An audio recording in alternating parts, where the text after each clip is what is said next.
死我啦！不就是喝了点酒吗？醒来居然回到1982年了，重生就重生呗，怎么又变成小屁孩了？哼！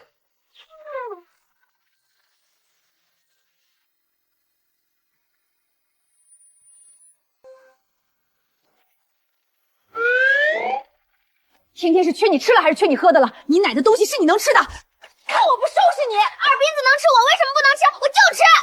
你还犟嘴，有能耐你给我站住！傻呀，往外跑！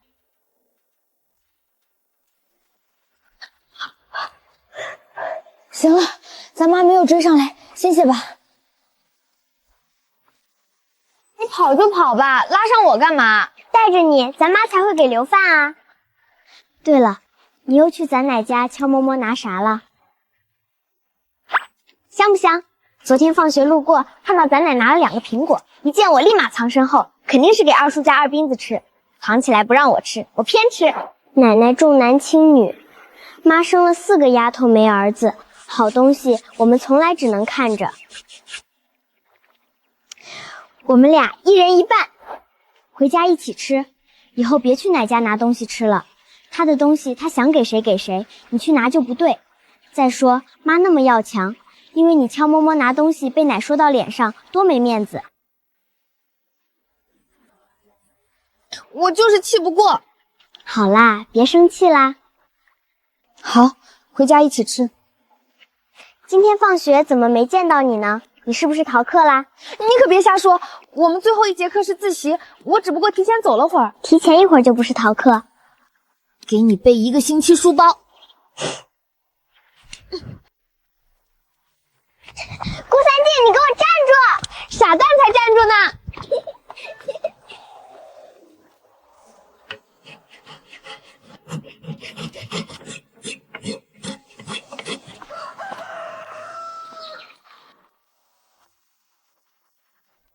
洗手去。不能跟爸妈说我早退的事儿。磨磨蹭蹭干嘛呢？吃饭。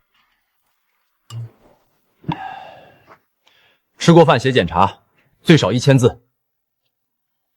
我看西地的玉米棒子熟了，要不明天开始掰？行，明天掰。早上露水重，我一人去就行。你们吃过早饭再去。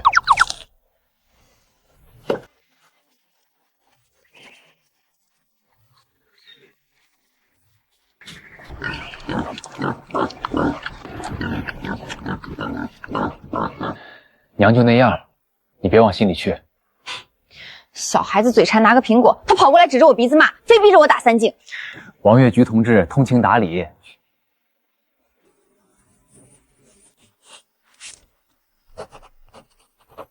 不买4合院的重生叫什么重生？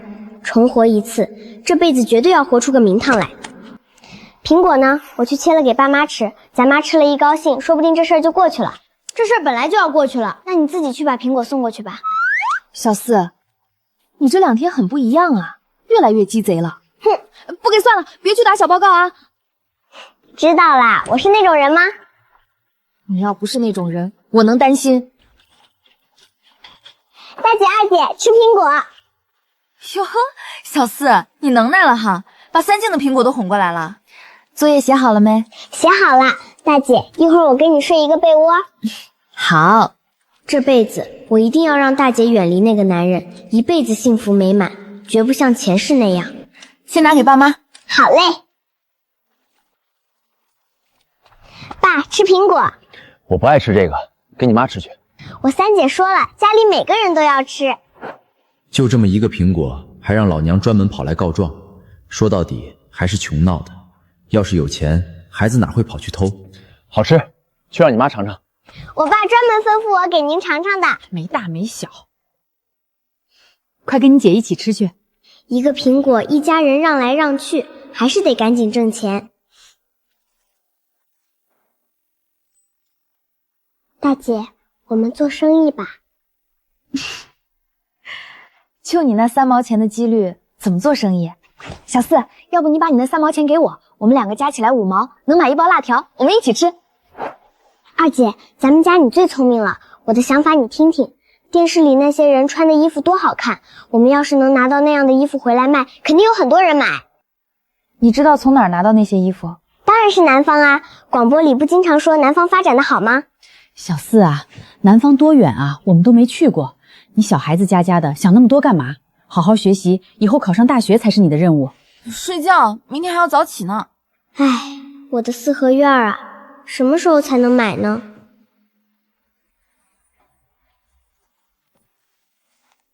今年收成好，卖了粮食，咱们再盖3间房吧。家里就2200块钱了，全搭进去手里就空了。但孩子们总挤一张床也不是个事儿。盖完房子我就出去给人打工，城里盖楼的地方多，挣钱快。盖楼多累啊！你要是一直待在部队多好。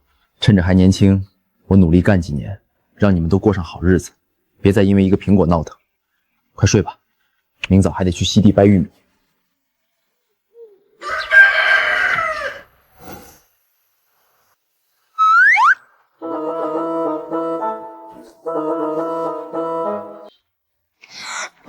你要收检查！我今天一定写好。陆子晴，你给我等着！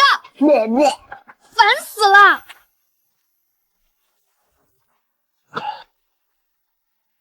爸，快洗洗。别忙活了，快去上学。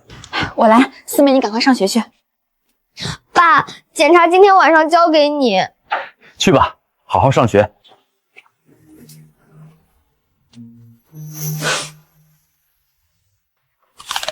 奶说了，女娃子就不配吃苹果。奶还说了，你们家的东西以后全都是我的。你的胆子真是肥嘟嘟的。没事，不用理他。胆小鬼，你就是个胆小鬼。凡事得讲策略，你看这样。小四，你咋突然聪明了这么多？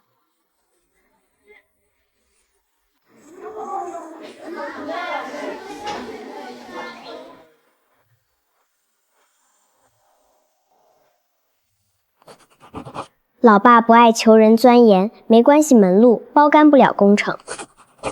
种大棚需要技术，前期投入大，亏不起。南方的衣服进价低，样式新，肯定好卖。可我一个8岁小孩，加上那3毛钱的全部机遇，怎么才能劝爸妈去摆地摊？小四，放学一起走，我带你去弄好吃的。我不去，赶快走吧，一会儿要上课了。你平常不是比谁跑的都欢吗？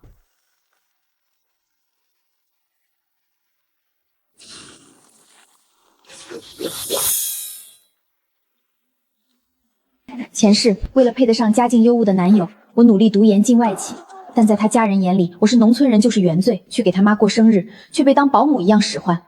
那时的自己真贱。小四，要糊锅了。三姐，你把水烧开，我去叫爸妈他们吃饭。奶，你去干啥？去叫我爸吃饭。见到你二叔他们，也喊他们回家吃饭。好。大强哥，奶喊你们回家吃饭。知道了，小四儿，你来喊大伯吃饭啊？对呀。那你快去吧。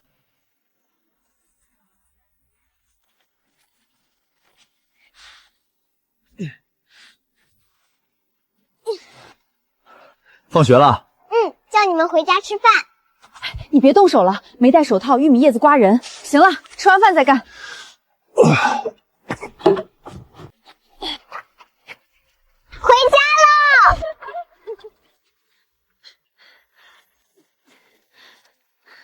大嫂，看你家这几个闺女多能干，都能赶上一个大小子了。我家这几个孩子啊，别的优点没有，就是勤快，不管能不能干，都争着下地干活。二弟呢，又去打麻将了。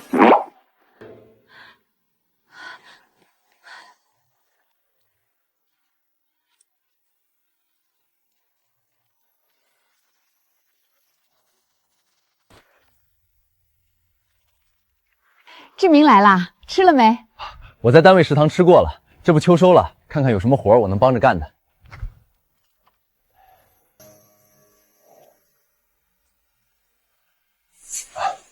你好好上班就行，地里的活我们几天就干完了。好，明天星期天我过来帮忙。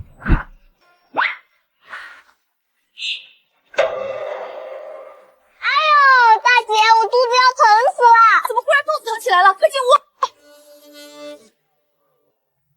喝点热水。好多了，不怎么疼了。这热水还真管用。不烫，下午还能不能去上学？能。邓志明在粮所上班，吃商品粮，在村里人眼里高人一等，都说大姐嫁给他能享福。可谁知道他是个花心肠子，婚后跟镇上的小寡妇勾勾搭搭，害得大姐天天以泪水面。一提离婚，他就寻死觅活的威胁，纠缠了10来年。他跟小寡妇的事儿，现在肯定就有首尾。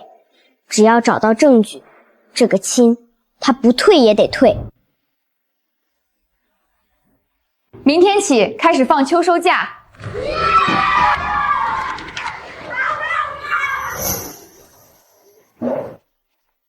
小四，一起走啊！韩二胖是我青梅竹马的发小，前世我们初中毕业后，我考上了重点高中，他落榜了，两人的轨迹渐渐平行，慢慢疏远。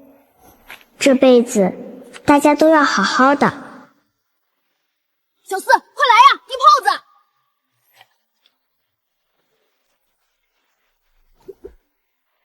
我自己摘。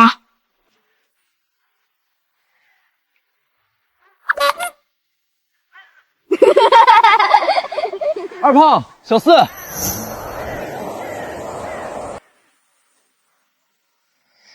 正平哥，大哥，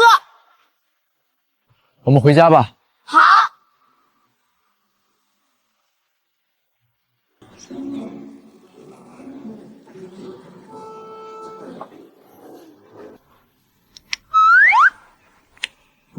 小四别闹。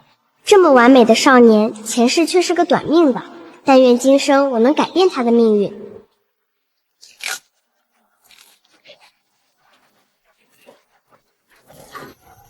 正平来了，叔，我去洗洗手。正平哥，你们放秋收假了没有？过2天你带我去镇上好不好？不行，我们不放假。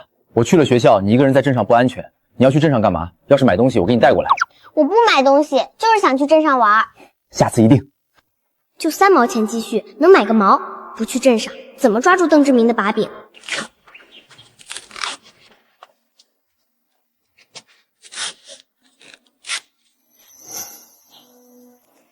不行的话，我就自己骑车过去。爸，咱家的地窖是不是该整整了？明天我们放秋收假了，我帮你挖。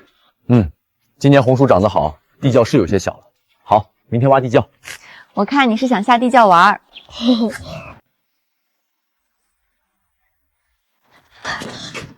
你的检查写好了吧？哦，好了。念念吧。亲爱的爸爸妈妈、姐姐妹妹们，你们好。对不起，昨天我一时嘴馋，吃了奶奶的苹果。对不起，我真的忍不住了。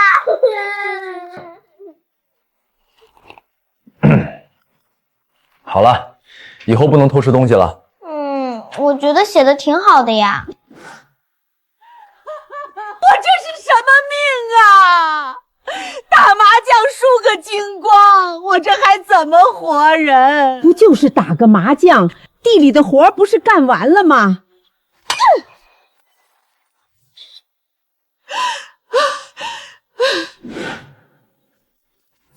你算个什么东西？呸！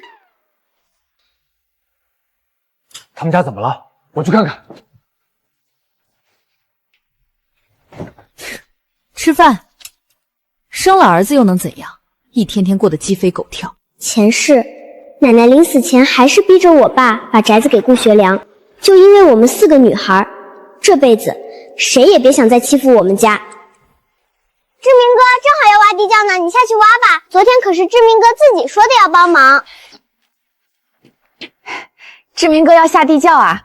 那我去找件爸的旧衣服给你，别把你的新衣服弄脏了。志明哥，给。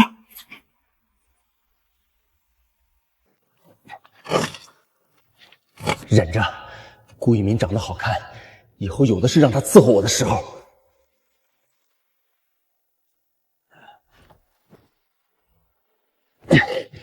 挖好了。志明，你怎么弄成了这个样子？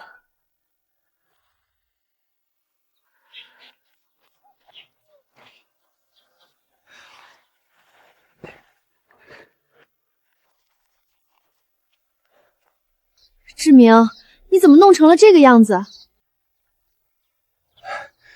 挖地窖了，你怎么来了？我二姑不舒服，我跟我爸妈来看我二姑。一敏，我跟双平以前是同学。你是单位的人，怎么能干这种粗活？单位的人就不能干活了？他领导还下地干活呢。一敏说的对，我怎么就不能干活了？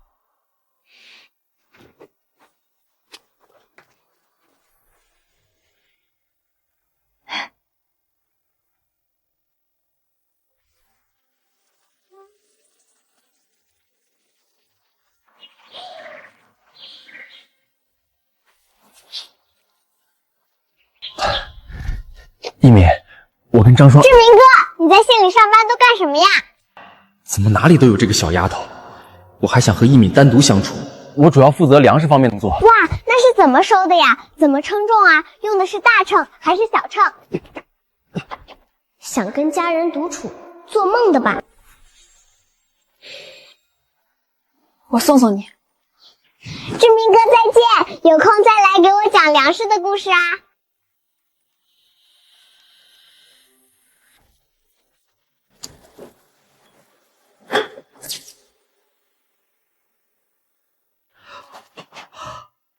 我和志明才是情投意合，他和我处对象反悔，还拿情书威胁我，一定是因为顾一敏那个坏女人。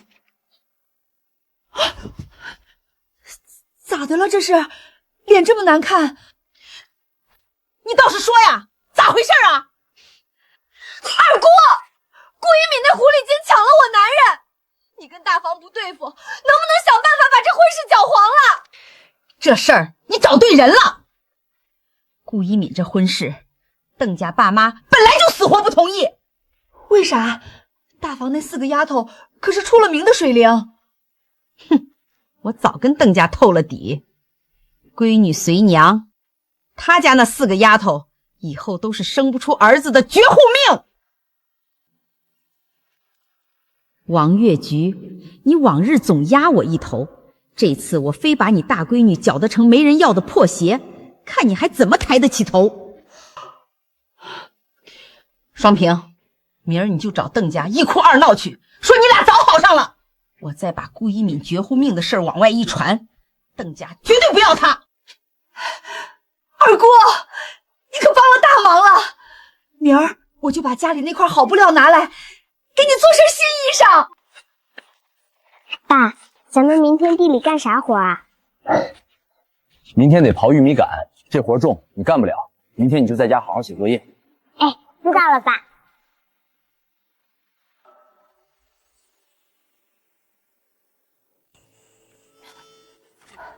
妈，刚才李秀君的对象来帮他家干活了，一大袋玉米，人家单手就拎起来了。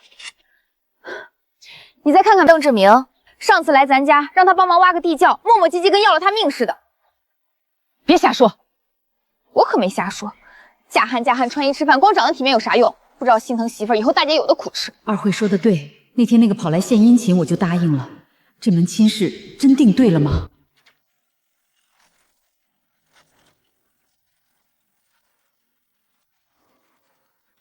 唉，顾思晴啊，顾思晴，你是不是傻？这个点邓志明在粮所上班，怎么可能出来鬼混？堵上他！今天看老子怎么废了他！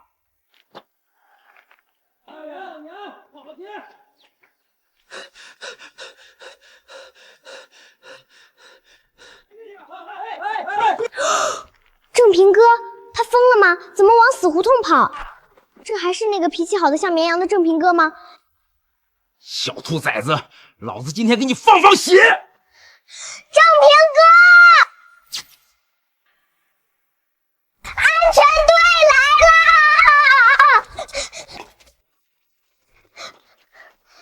你胆子还挺大。其实我刚才手脚都是抖的。你怎么在这儿？刚学会骑自行车，跑过来溜一圈。你把我发型弄乱了。你这叫发型？算是我给你赔罪了。走吧，我把你送回家。你的脚别往车轱辘里放。话说，韩家叔叔婶子都不白，二胖也不白，他怎么这么白，晒不黑的白？正平哥，你有什么话直接说。我想让你帮个忙，你能不能帮我留意一下邓志明，就是跟我大姐定亲那个人？留意他干嘛？我觉得他不是好人，但我没有证据，你帮我找找证据行不行？不用天天跟着，我让你哪天跟你再跟。行。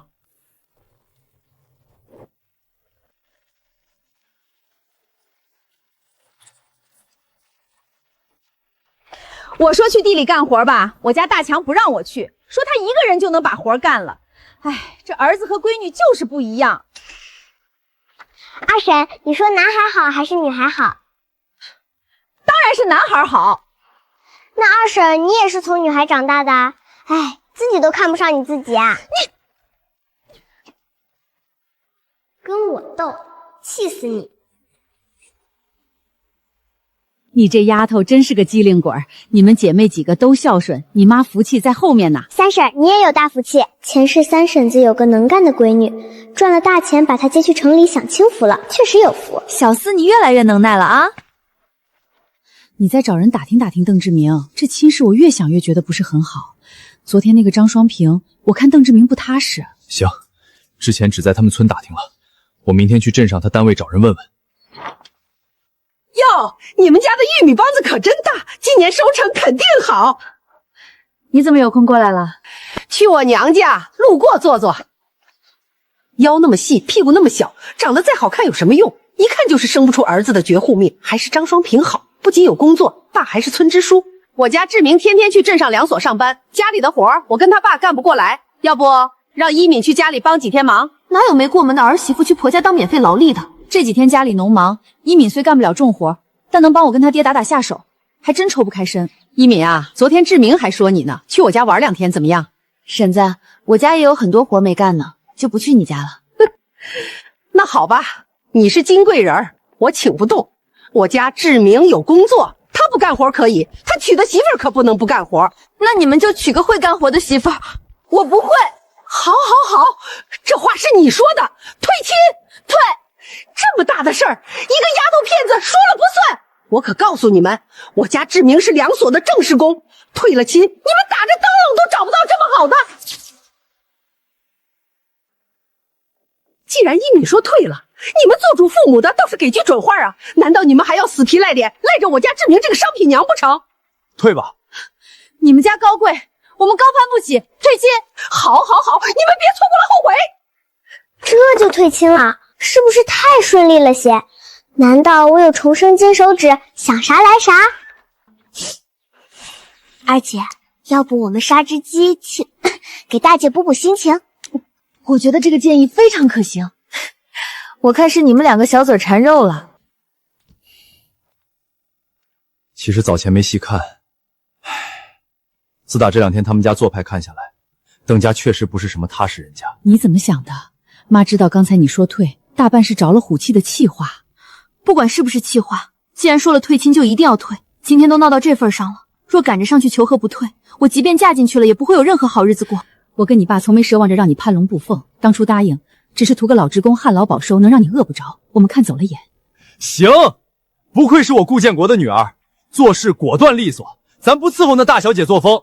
当初邓家给的彩礼232块钱，1块布，1套衣服，明天通通原样退回去，1分不少，咱不能落人口舌。爸，把鸡宰了吧，正好今天给大姐狠狠补补她那千疮百孔的复杂心情。我这心情好得很，一点缝都没有，用不着补。哈哈哈，那就当做杀给老三解馋，准了，杀大公鸡，给你大姐开腕补心。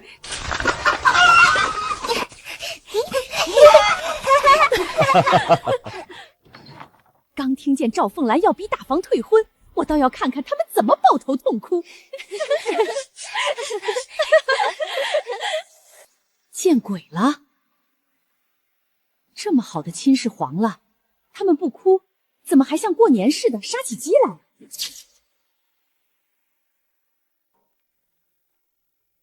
好久没吃肉了，一会儿他们炖好鸡，肯定得给老太太送，到时候肉还不得进我的肚子？哼，这就是生儿子的好处。二婶儿，杀鸡好看吗？一敏啊，刚才我见志明的妈来了，都说什么了？怎么看着走的时候不高兴的样子？一敏啊，你真是有福气，志明是两所正式工，又是商品粮，这是顶顶好的对象。二婶儿，听说你侄女张双平跟邓志明是同学，那天我看着他们关系还不错，当初他们怎么就没定亲呢？要有这好事儿，你也不用在这儿羡慕我了。我刚才听得清清楚楚，邓志明他妈说要退亲。一米，你就是心里不舒坦，也不能这么瞎编排人吧？实事求是而已。二婶，你至于这么气急败坏吗？哼，我看退了亲，你能再找个什么样的？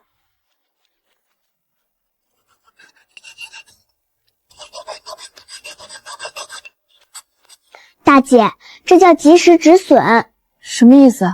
比如咱家地窖有一块红薯坏了，是不是得扔掉？不扔，整个地窖的红薯都得坏。邓志明一家就是那块坏红薯，现在扔了是为了以后更好的日子。你都从哪儿学的这些？报纸上看的，我是不是很聪明？我家小四最聪明，以后一定能考上大学。前世也是天天听这句。这辈子我不光要考大学，我还要带着全家发大财，买四合院。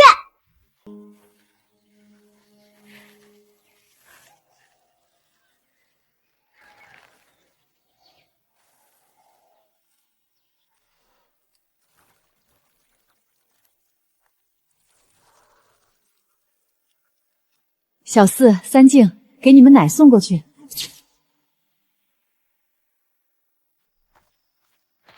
小四，我们一人吃一块吧，吃完擦干净嘴。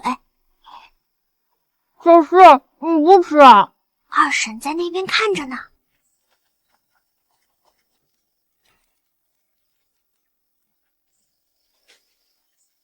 你这个馋嘴婆娘，有好吃的自己偷吃，全部给我那宝贝金孙留一口。让他们自己吵去吧，快走。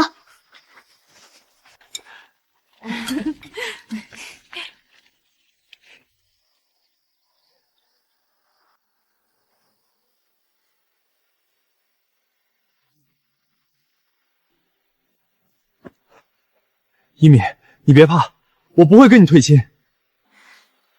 以前没觉得，怎么现在越看他越恶心呢？退亲是两家人的事情，你跟我说吧。顾叔，对不起，我妈不会说话，都是我妈的错，我从没想过跟一米退亲。一米，你相信我，我不会跟你退亲。但是现在我想退亲。一米，你怎么能说这种话呢？我们定亲1年多了，我对你怎么样你不清楚吗？亲家，有什么话我们进屋说吧。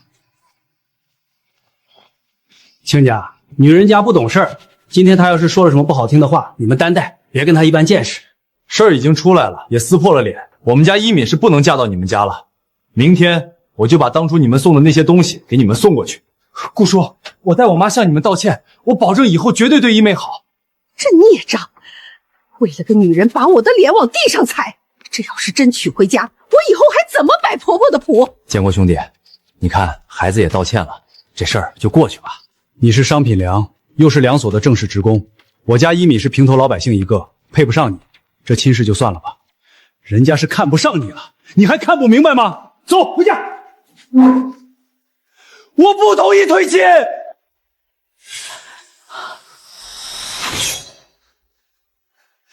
我不退亲，你们要是退亲，我就死在这里。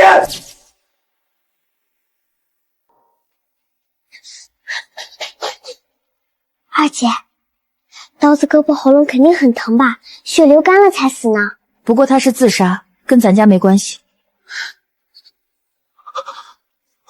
我去村委会打电话，肯定得让安全队知道。我没捅死自己，也要被你气死！你这丫头打什么电话？退个亲，你们还想让全村都知道？那不行，这可是人命关天的大事。把刀收起来！你不嫌丢人，老子还嫌丢人呢。就这么说吧，明天我把东西送过去，把庚铁换回来。我看你以后能嫁嫁个什么好人家？你放心，我无论是嫁给谁，都比嫁到你们家强。行了，都歇着去吧。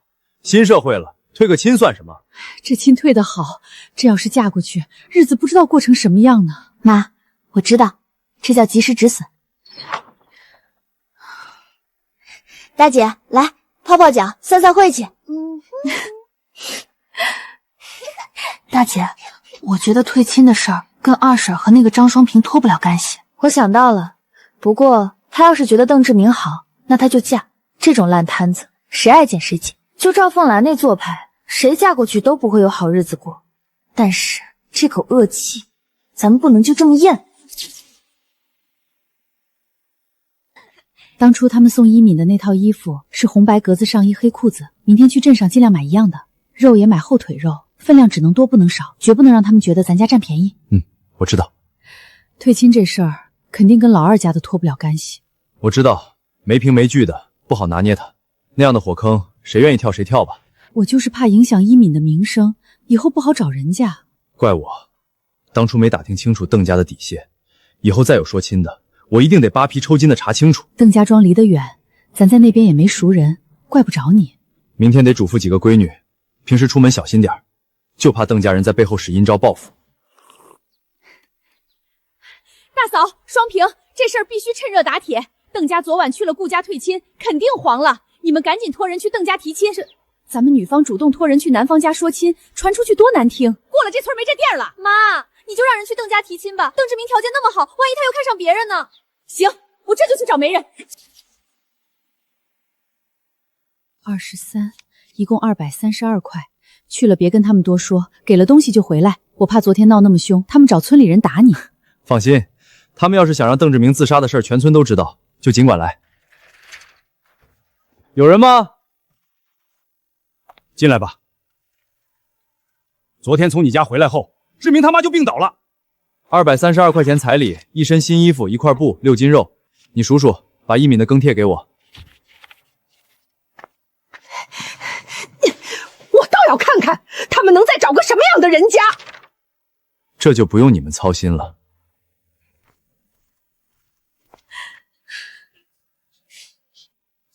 你少哼哼唧唧的了，还不嫌丢人吗？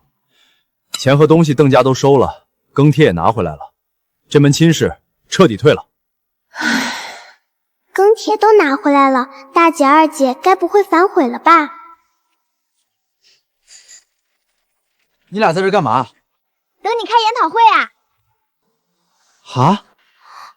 邓志明是个成年男人，比我们都高都壮，想套麻袋必须出其不意，先把他推倒。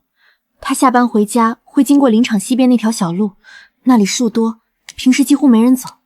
咱们别纸上谈兵了，必须去实地看看。对，得先踩点儿。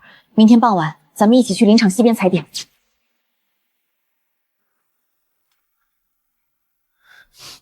你们为什么要收顾家送来的东西？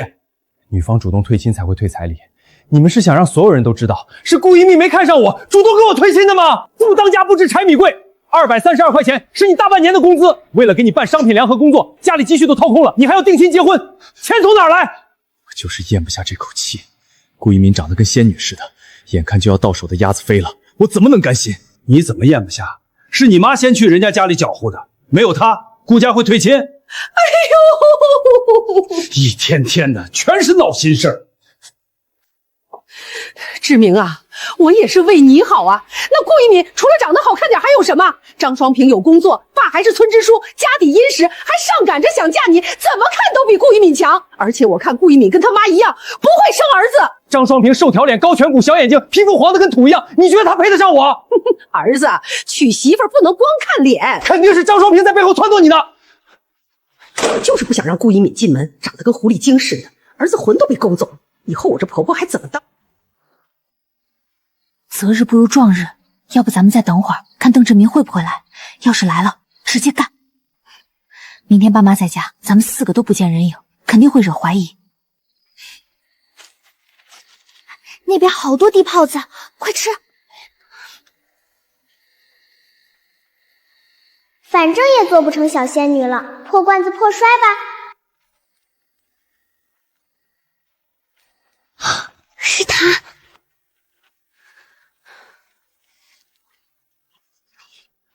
按演练的形式。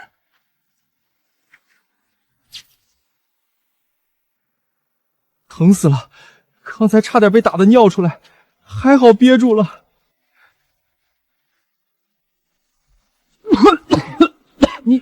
你是二柱家的志明吧？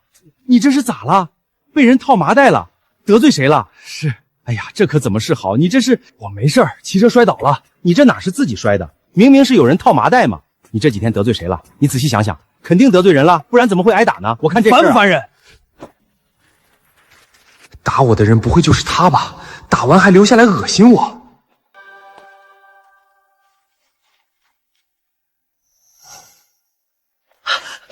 你这是怎么弄的？他爸，你快来！志明被人打了！到底怎么回事？在镇上好好的，谁敢打你？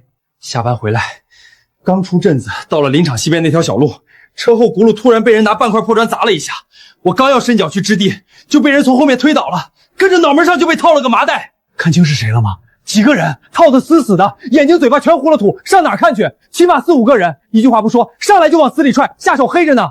要不是刚好有人路过，我今天非交代在那儿不可。是哪个杀千刀的干的？肯定是他，绝对是他！最好是顾建国，这样我就有理由找他算账，说不定跟一敏的亲事还能有转机。不是顾建国，他今天去了河滩，我回来的时候他还在地里呢，他没时间打人。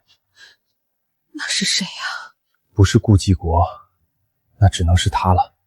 那个小寡妇的香环，肯定是为了小寡妇来警告我，这事儿绝对不能让我爸妈知道。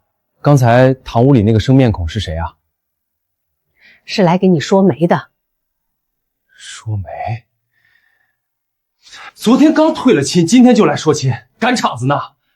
说的谁啊？熟人，张双平。我不同意。双平虽然没顾一美好看，但也不丑，人家是小学老师，一个月15块钱工资呢。顾一美除了好看还有啥？娶媳妇不能光看脸。反正我就是不同意。郑平，你打架挺有经验啊，平时看着斯斯文文，次次考7级的别人家孩子，这完全看不出来啊。我都让邓家去提亲了，这几个赔钱货怎么还笑得出来？邓志明在他们眼里是草，在我们双平眼里可是个香饽饽，特别是抢来的，那是真香。这4个丫头今天遇着啥好事儿了？一个个乐得开了花。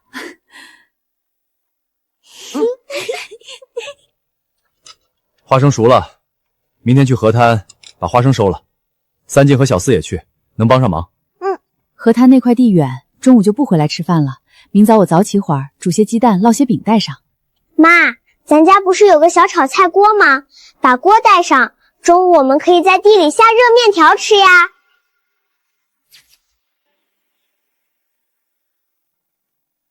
小4啊，你这小脑袋瓜怎么长的？越来越聪明了。哼，小4就是很聪明。不是我聪明，是我看报纸听广播多，广播上经常说不限制人民做生意了。爸，要不我们也做生意吧？赚钱的事儿你不用管，你跟3金好好学习，以后争取考上大学。小孩说话没人理啊！要不是我只有8岁，只有3毛钱积蓄，我现在都准备起飞了。慢慢来吧。现在做生意真没事儿了，要不我们做生意试试？政策应该没问题，但做生意哪有那么简单？咱家8辈贫农都没做过生意，连个介绍的人都没有。那做什么生意好？睡吧，挣钱的事以后再说。老爸做事求稳，想让他一下子突然去经商，确实不容易。不过只要他们心里有了这个念头，这事儿就有戏。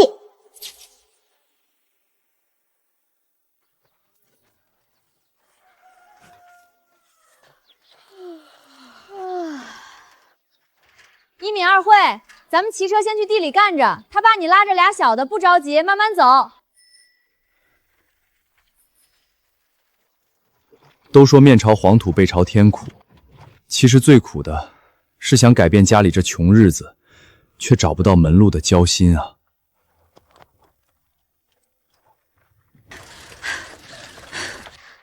双平啊，你快点骑，早点到地里，早点干活。家人看到了吧？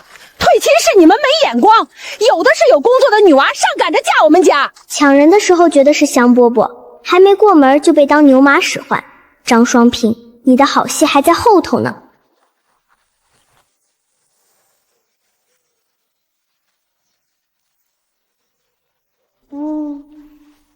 算了，也不端什么小仙女架子了。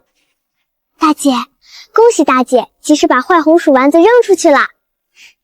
那是别人家的事儿，咱们不管，就你机灵。顾叔，你家锅用完没？借我们热热饭呗。用完了，你拿走吧。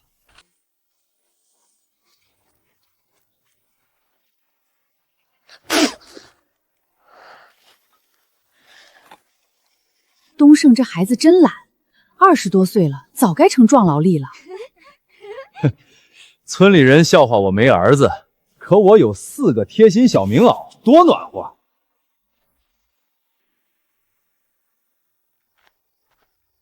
老二，你和他那里的花生再不收就烂地里了，明天就去。顾建成，我给你们老顾家生儿子传相府，到头来还要起早贪黑干活，我生儿子干嘛？他就是故意喊给我听的，我若是生气，反倒如了他的意。我都这么骂了，王月菊怎么一点反应都没有，连灯都黑了，真是气死我了！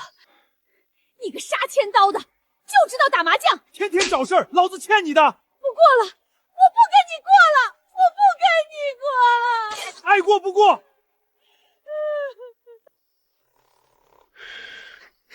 好羡慕三静和小四，大伯和大伯母从来不吵架，他们天天都很开心。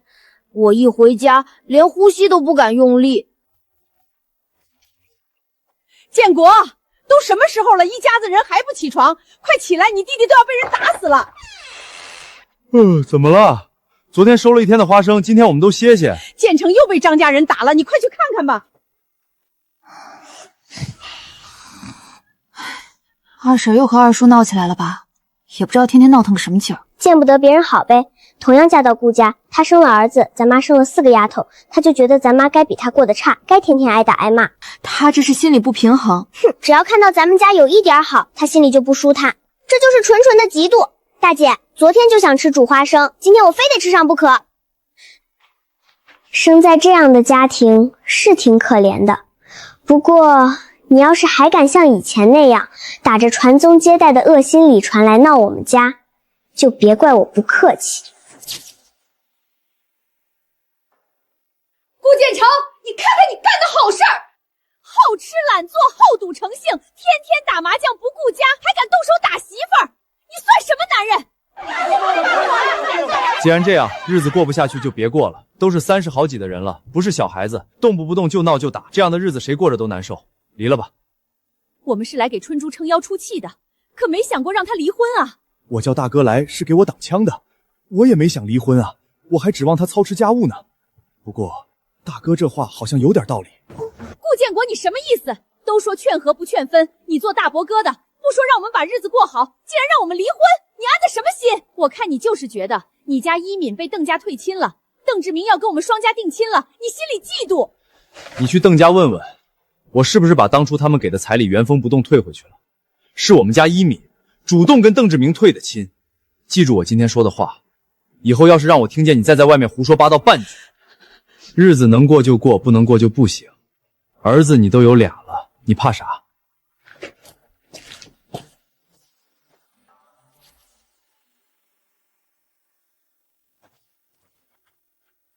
对呀，我有2个儿子给我养老送终，我怕啥？离了婚，没有张春梅天天找事儿，我的日子会更好。哥，这可真是亲哥。一家人过日子，哪有不磕磕碰碰的？说清楚了就好了。你们是他娘家人，给评评理。咱们是农民，秋收的时候哪有不下地干活的？我昨天跟他说，今天早点起床去收花生，他竟然不同意。双平，你还没跟邓家定亲呢，都能去给他家干活收花生，他给自家人干都骂骂咧咧的，谁家老爷们儿能受得了这个气？爽，真爽！做个真正的男人原来这么爽。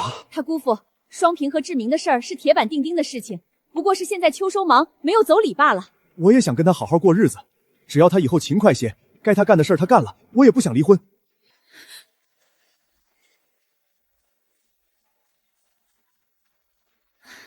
得赶紧回去让邓家提亲，把双抛和邓志明的婚事定下来。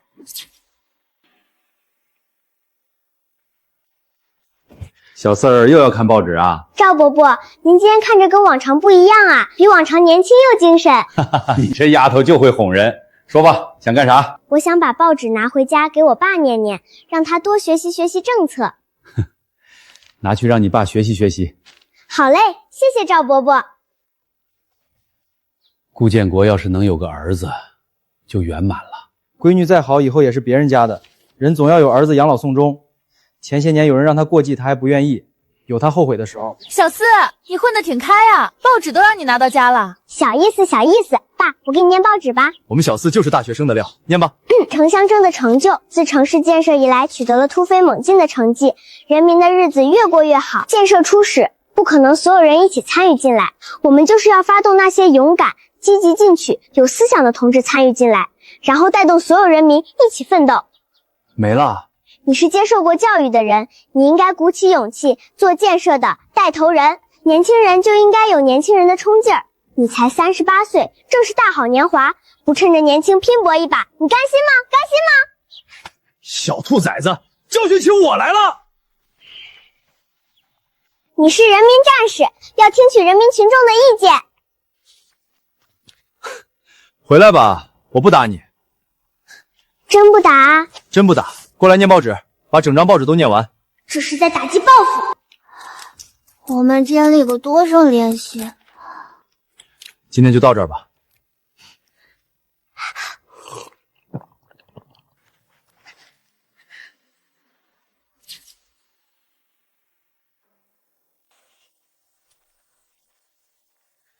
这次不行，下次就继续。温水煮青蛙，总有一天会见效。我还年轻吧？大家不都这样过的？老婆孩子热炕头，我这些年过得确实太安逸了。在部队的时候，身上总是激情满满，退役回来后，热血慢慢退却了。总想让你们过上更好的日子。或许小四说的对。什么？趁着年轻，再拼一把。我都听你的。有这么好的媳妇儿和孩子，我必须拼一把。但做什么，还得好好想想。这邓家怎么就没个准话呢？妈，昨天在邓家地里刚开始还好，干了1个来小时，赵凤兰就说志明他爸累了，让我替他刨花生，那可是最累的活儿，我死皮赖脸贴上去，到底图啥呀？双平啊，可我必须嫁。邓志明是商品粮，旱涝保收，大伯转成公办教师，到时候双职工，多少人得羡慕我！我一定要嫁给他，不管用什么手段。妈给你出个主意，现在有2个办法。我选第一种，我就是要看顾一梦那个狐狸精被毁了的样子。邓志明那么坏，就算退亲了，肯定也不会消停。我得想个办法，让他以后再也不敢来欺负大姐。我去地里摘些菜回来。要不我跟你一起去，中午地里偏，人少。不用了，又不远。哎呦，依妮啊，听说你真跟邓志明退拼了？这些人里多半是好奇，还有不少是想看我笑话的。看就看吧，越是有人想看我笑话，我越要每天过得高高兴兴，气死他们！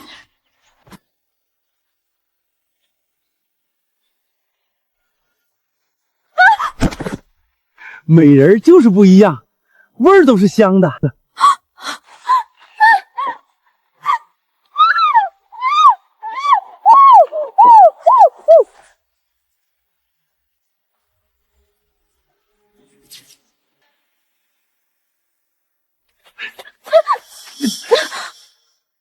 赵二海，他竟然有这么歹毒的心思。一敏，我是真的喜欢你，只要你跟了我，我以后肯定好好干活，让你过好日子。你先松开我！好，我松开你，但你不能跑。你应该知道，这里没人，你跑不掉。你要是真的喜欢我，就去我家提亲。一敏，你当我是傻子吗？我要是放了你，你爸会放过我？你还是乖乖的跟我好，把生米煮成熟饭，然后我娶你。我保证以后一定对你好。不会的，我不会就这么算了。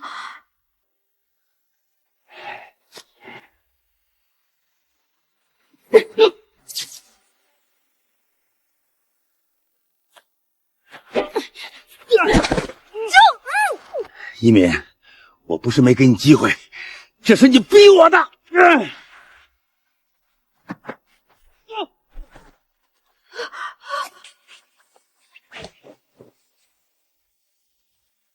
谢谢你。你家是哪儿的？我送你回去。我家就是前点上水村的。走吧。一敏，摘菜了。摘菜了。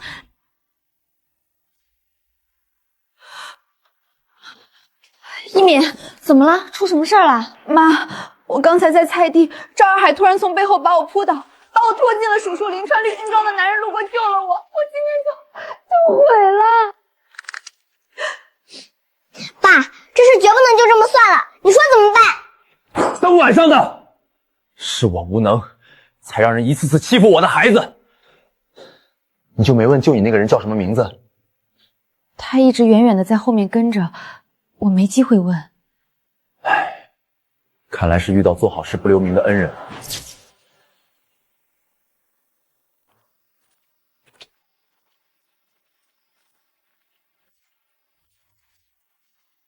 谁呀？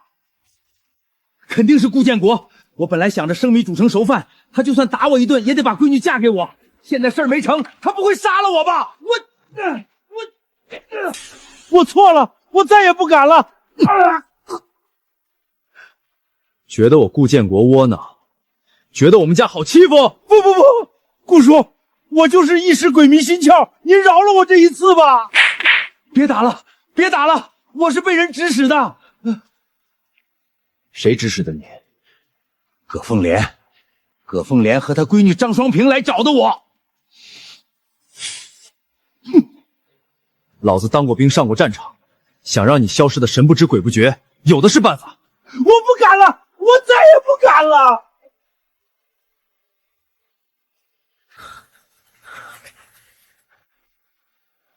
谁呀？大半夜的。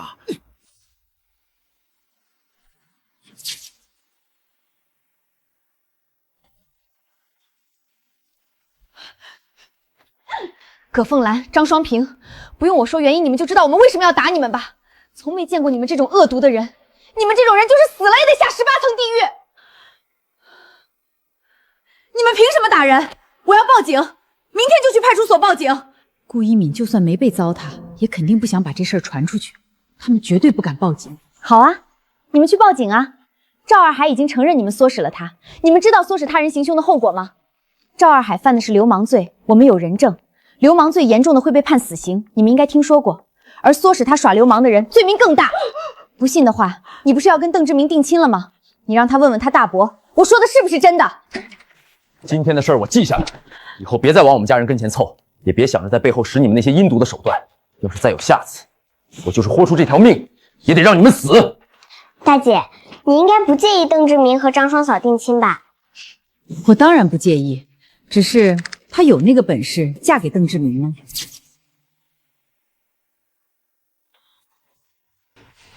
我发现有气就要马上发泄出去。就你机灵。大姐，救你的那个人长什么样啊？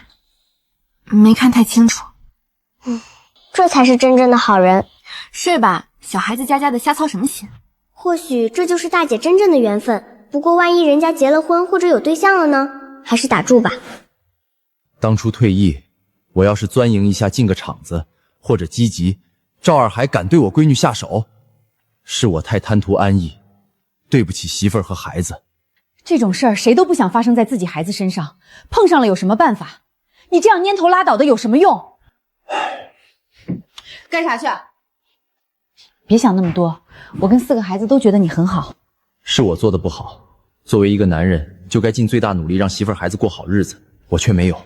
你做得很好，我生了4个闺女，没生出儿子，他从没说过我一句，对孩子们也极好，嫁给他是我这辈子最大的福气。过段时间我出去转转，看看有没有赚钱的营生。小四说的对，我才38，还有好多年可以奋斗呢。好，我都听你的。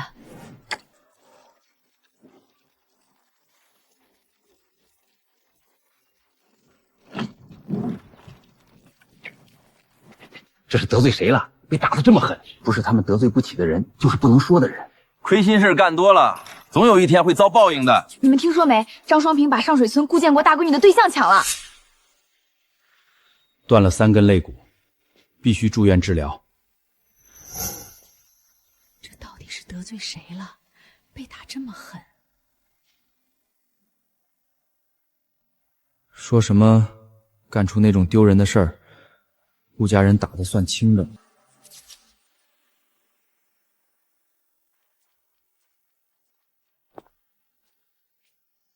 要不是这对门女撺掇，我怎么会色胆包天去动顾一敏？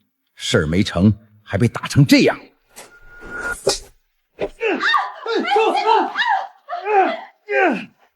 告诉你们，老子看病的钱你们得全部包了，不然我就把事儿全部抖露出去。反正我光棍一个人，什么都不怕。你们两家矛盾这么大，要不分开病房住吧？老子就是要跟他们住一个病房，老子住院要人伺候。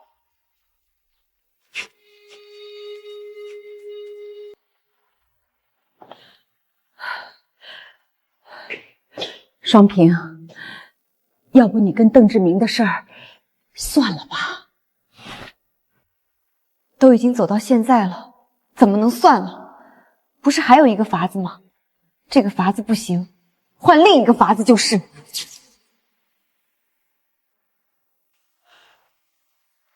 小四，猜猜我给你带了什么？给你。你从哪儿弄的？我姨父给的。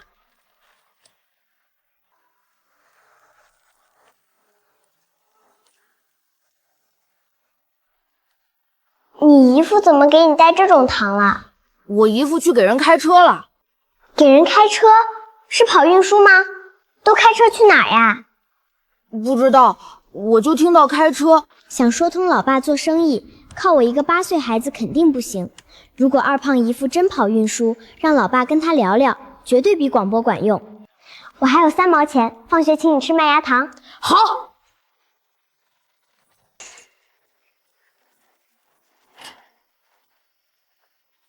正平哥，你姨父现在给人开车是跑运输吗？二胖跟你说的，是跑运输，你问这个干嘛？就是觉得能去好远的地方，肯定很好玩。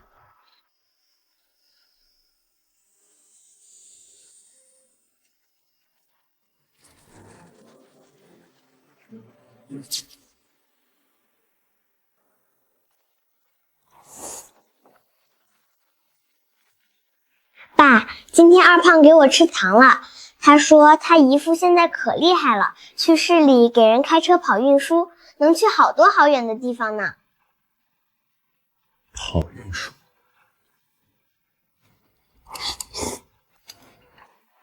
我出去一趟。大晚上的去哪儿啊？去德意家转转。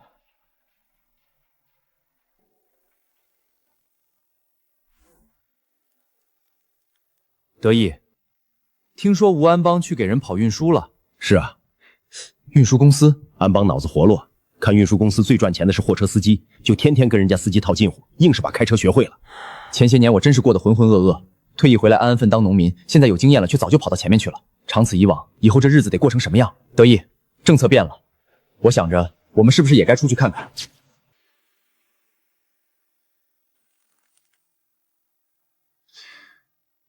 出去看看。人生就是逆水行舟，不进则退。以前再退下来，总不能一辈子就在这土里刨食，眼看着别人把咱们甩在后头吧？你说的对，咱们当过兵的，不能越活越回去了。行，那咱们就好好寻思寻思，找个赚钱的营生，再拼一把。你有什么想法？找个时间跟吴安邦聊聊，等庄稼种上后出去看看。行，明天就去找他，正好他还在家，没回市里。小四，你又有什么好事了？这么高兴？二姐，你以后想过什么样的生活？还能想过什么？就是以后找个老实能干的男人嫁了，一家人安安稳稳、和和睦睦的过日子呗。可每次想到这种不甘心，至于不甘心什么，我也说不清楚。你小脑袋瓜子里天天都想些什么呀？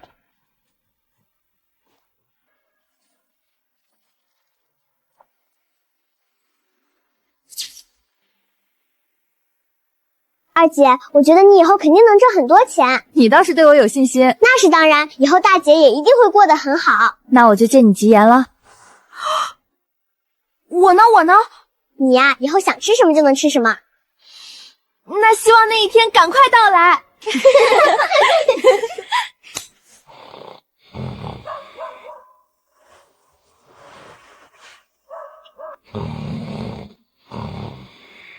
要是我的未来有他在的话，应该会很好吧？挣很多钱啊，谁不想呢？可是，到底该怎么做呢？我心里有股劲儿想往前冲，可是却找不到出路。好吃的，好多好吃的。只要有梦想，改变说不定就已经开始。我们家马上就要迎来翻天覆地的变化了。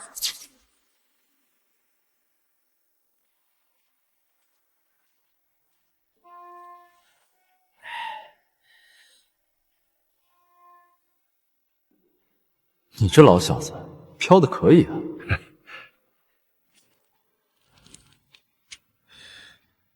都是自家亲戚，有什么事儿直接说就行。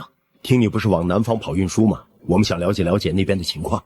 南方啊，那地方可比咱们这儿好上100倍、1000倍，遍地都是挣钱的机会。我跟你们说，只要过去，随便带点货回来，就肯定发财。你这连地不老实，什么带货回来必赚钱？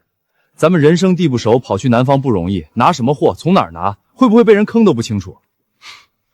自作聪明。你不是说跟你一起开车那个老王从南方弄了批椰子回来，结果到了咱们这儿全坏了，亏得血本无归吗？你怎么还撺掇妹夫他们去拿货呀？那不还有很多挣钱的？前些年我处处比不上韩德义，现在好不容易压他一头，这种高高在上的痛快感觉，我还想一直维持下去。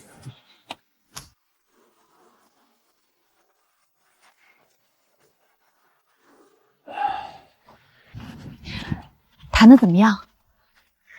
老吴的话水分太大，不过我跟老韩商量好了，等庄稼种上后，咱们先去省城看看，然后去一趟南方，那边到底有没有机会，亲眼看了就知道。好。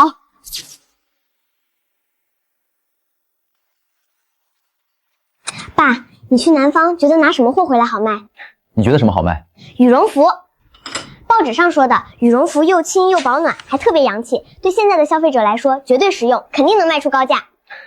我家小四懂得还真聪明。不过做生意哪有那么容易的？小孩子的话听听就罢了，到底卖啥还得我自己去看了再说。行，爸记下了。等到了南方，爸好好看看这羽绒服到底是个啥稀罕物。老爸肯定没全信，只要他迈出这一步，思想发生转变，咱们家就不愁发不了财。大姐，你说爸去南方进货做生意，真能成吗？能不能成，试试就知道了。试试就知道了。小四，你说南方啥样啊？是不是有很多好吃的？好吃的肯定有，但吃成大胖子就难看死了。咱爸去了南方，肯定会带好吃的回来的。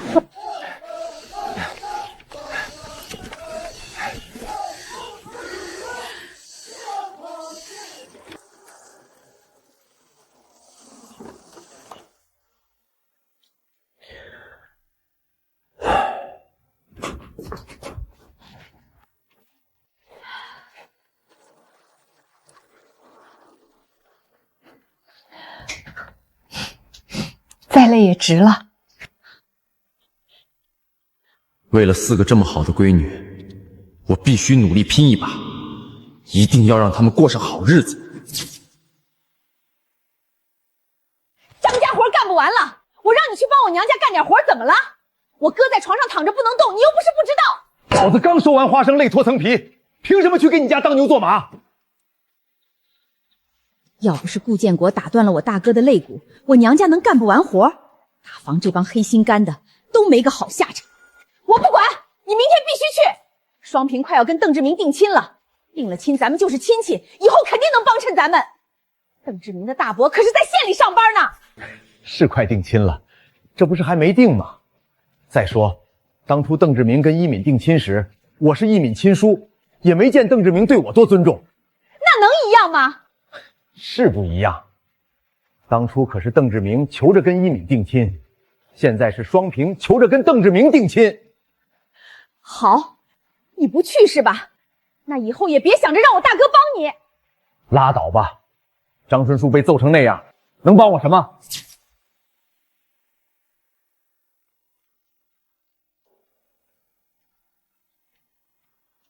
爸，去省城路上小心点。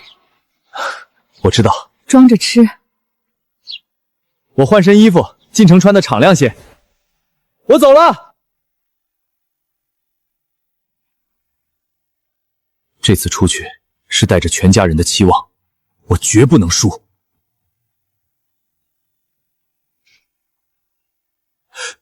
那个是不是邓大珠？邓志明他大伯？一敏跟邓志明的亲事怎么回事？好好的怎么退了？不合适就退了。建国兄弟，还真是你啊！你们这要去哪儿？去省城。去省城干嘛？办事儿？有点事。有点事儿。建国兄弟，我有事先走了。他不知道你们两家已经退亲了？不清楚他知不知道。他要是有什么算计，我接着就是。哼，这种人最讨厌，当面一套背后一套，当别人都是苞米呢。他估计就是觉得我是苞米吧。退亲闹得那么难看，一点面子都不给我邓家留。顾建国，你个平头老百姓，敢损我的面子，咱们走着瞧。这裤子形状真怪异，像个喇叭。社会真是不一样了。要是前几年，这绝对算奇装异服，得被驱去。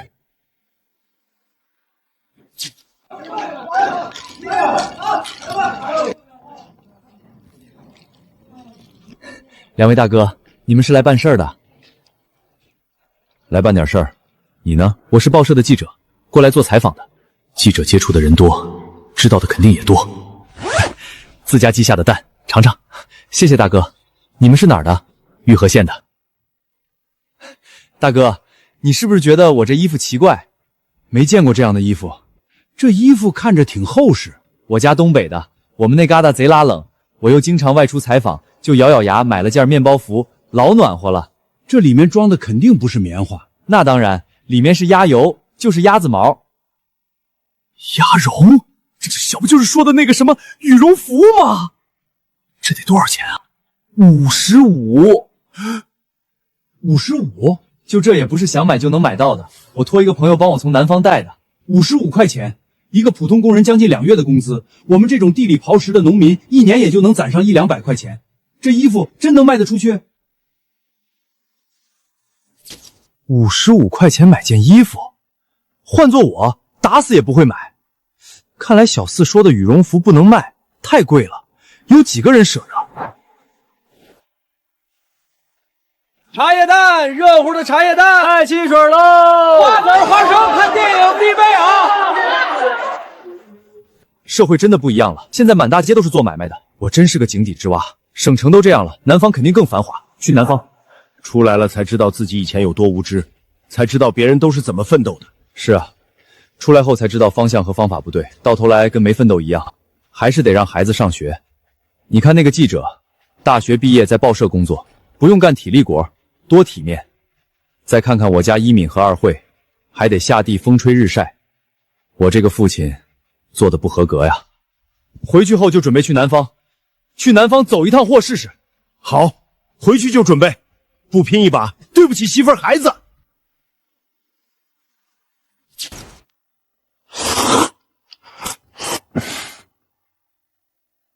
你们几个分了吃吧。我跟你们说啊，我在省城亲眼看见，有个记者花了55块钱就买了这么一件大红羽绒服。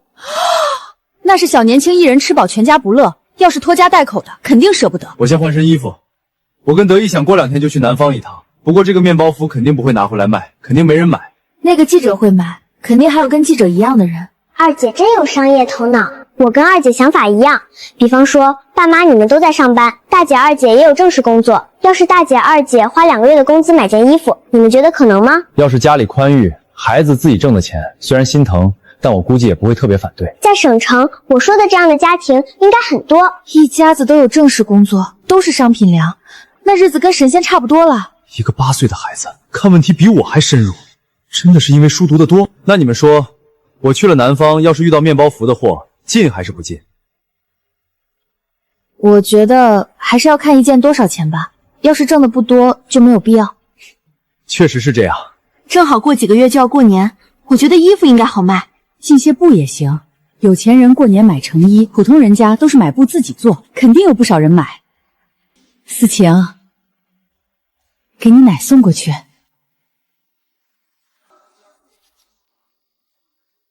奶，我爸买了苹果和糖，我妈特意让我给你送来一些。你爸干啥买这东西？不知道。老大两口子过日子精打细算的很，无缘无故不可能买这种东西，肯定有事儿。你家真没啥事儿？我家能有啥事？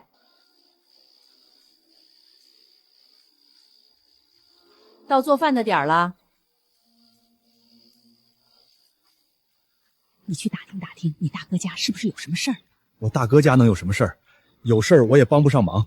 我说的是好事儿。刚才小四给我送了苹果和糖，你大哥大嫂过日子多精细，无缘无故的不可能买这些东西。你别总是这样，时间长了我大哥对我有意见，到时候对谁都不好。我大哥也是你亲儿子。我能不知道你大哥是我亲儿子？关键是你大哥没有儿子，他的东西以后都该是学强和学斌的。我要是不操着点心，他把东西都给了那4个丫头片子怎么办？我大哥把东西都给他闺女，不正常的很。要是我也会把东西给自己孩子。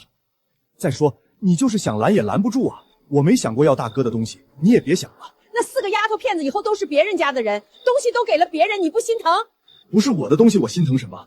咱们这日子有吃有喝，还能打麻将，干嘛天天想大哥的东西？我怎么养了你这么个缺心眼儿？我大哥不缺心眼儿，你去好好对他吧。王科能好一省事儿，大房的东西就该是我儿子的。学强快该说亲了，彩礼钱还得指望大房出。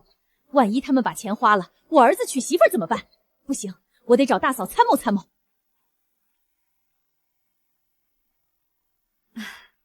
这个点儿过来，有事儿？大嫂，你说顾健他们会有什么事儿呢？怀疑大房有好事儿，这是嘴巴打扫我们呀。近几天你有没有发现顾老大家有什么动静？没什么动静啊。对了，前几天韩德义去了大房一趟。顾建国跟韩德义是同事，是他们跟以前的同事联系了。我也觉得有这种可能。不管他们干什么大事儿，总得去安全队开证明信。双平，一会儿你去趟邓家，让他们给邓大柱通个气儿。只要卡紧顾建华的证明信，他什么事儿都办不成。一会儿我去镇上买点东西，给你出门准备准备。我一个大男人，出门什么都不用准备。你不用管了，我跟一敏二会一起去。中午要是我们还没回来，你们俩就自己做点东西吃。我跟三姐会做饭，不管老爸这次去绅士能不能挣钱，都是个好的开始。离四合院又近了一步啊！小四，你的糖还有几颗？昨天妈一人分了10颗，我吃了5颗，就剩5颗了，我就吃了3。小四，要不咱俩一人吃1个，我们剩的就一样多了。三姐，你觉得你聪明还是我聪明？就知道戳人痛处，不就是聪明点吗？哼，吃的糖一样多。我们一人1个。小四其实也不是很聪明嘛。同志，扯几尺红布。媳妇儿又要给我做红裤衩，每次出远门都做，说能辟邪带来好运气。有次忘了换，被朋友笑了好长时间。金的才管用。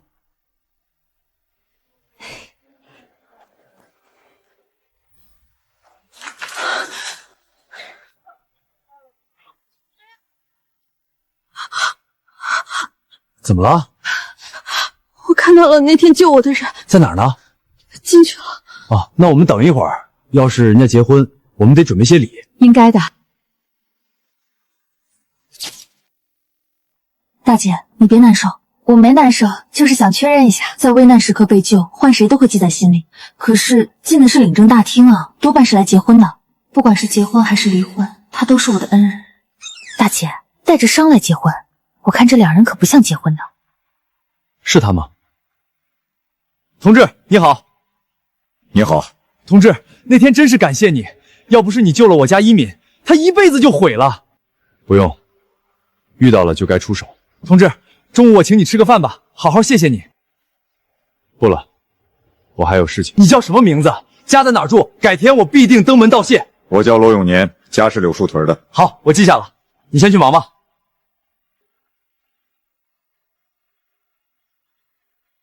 我们走吧。一敏啊，你爸说是柳树屯的，叫罗永年，看年纪可不小了，年纪大还是个离过婚的。今天见他身边的女人还满脸青紫，哎，这人打架是利索，可好人未必是好丈夫。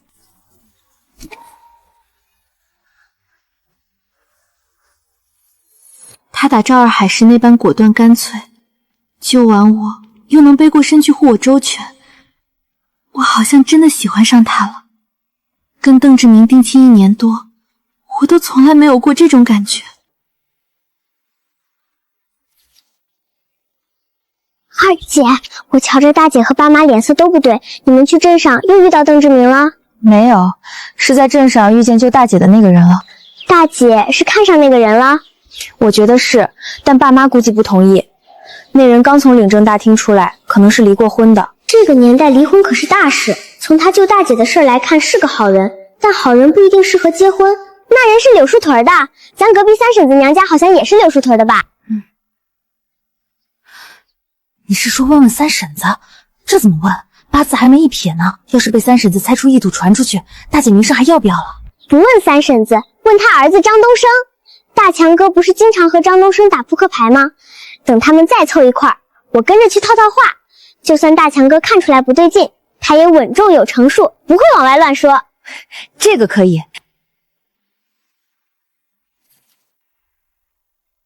要不我去隔壁三嫂家打听打听。先别打听了，三嫂那人嘴不严，别给一米传出不好听的闲话。就冲他救一米那事儿，人虽是个好的，可今天跟他一起那女人满脸的伤又是怎么回事？谁打的？什么都还不知道呢，别瞎猜。先放放，说不定过些日子一敏自己的心思就淡了。也只能这样了。他今天只看了我一眼，我心都快跳出来了。可我什么都不知道，就这么心心念念，是不是太盲目了？就像以前村里的王金玲，哭着喊着嫁给知青，最后不还是被抛弃了？咱们先打听了他的情况，如果是个不错的人，就采取行动；如果人品不行，那就算了。采取什么行动？要是他各方面都可以，你不去试探下吗？如果他也有意，那就皆大欢喜；但如果他没那个意思，如果不可以，或者他没那个意思，我不纠缠。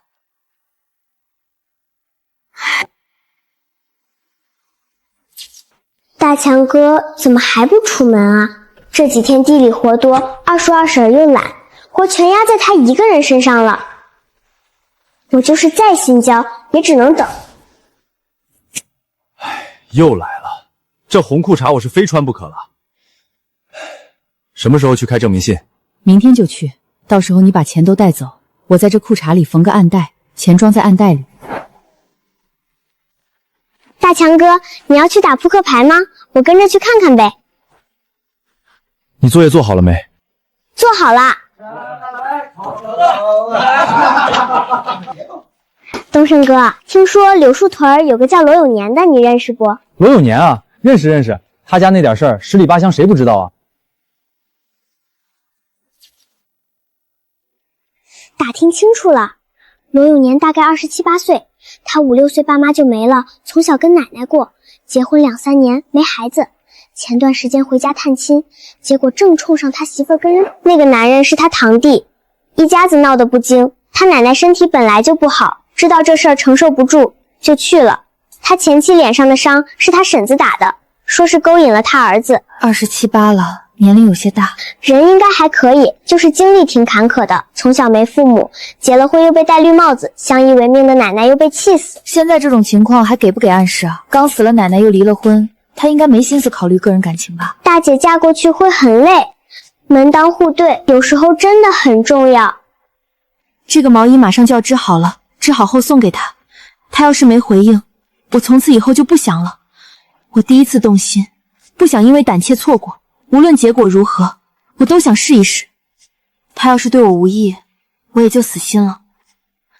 这件毛衣本来是给爸织的，他跟爸身量差不多，应该能穿。要是被人知道了，传出不好的名声就不好了。邮寄啊，拿到镇上邮寄到他家。小四，你怎么这么聪明呢？你们在说什么？有好吃的了吗？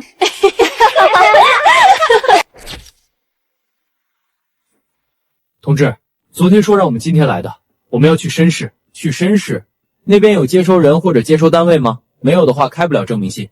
这叫什么规矩？没听说过开证明信还得说出接收人的，这明显是故意刁难人。没有接收单位就是开不了，嚷嚷什么？下一个。不用想也知道是谁干的，肯定是邓大柱那货在背后搞事儿。有本事明着来呀，躲在背后算什么东西？那怎么办？要不咱不去绅士了？天天去，我就不信邓大厨能只手遮天。本以为退了亲就跟邓家没瓜葛了，没想到这家子人这么阴险，但我们网上举报也未必管用，真憋屈。爸，这叫好事多磨，您就接着跟他们磨，说不定就把某些人的工作给磨没了。小四就是会说话。小四，好事多磨是啥意思？铁棍生锈了，是不是得磨一磨，把铁锈磨掉？就是说那人从坏红薯变成铁锈了呗，那可得使劲磨。农闲了，我有的是时间，就跟你们耗。我看你今晚就能把这毛衣收工了，明天我陪你去镇上寄给他吧。再说吧，要不是我跟邓志明退亲，家里也不会惹出这么多乱子，连累爸妈。这节骨眼上，我哪有心情想自己的事？你别多想，邓家那种火坑，就算不退亲，爸妈肯定也不让你跳。这事儿是咱们一家人的事，不是你一个人的错。就是要把邓家那根烂铁棍扔到臭水沟里，狠狠的磨。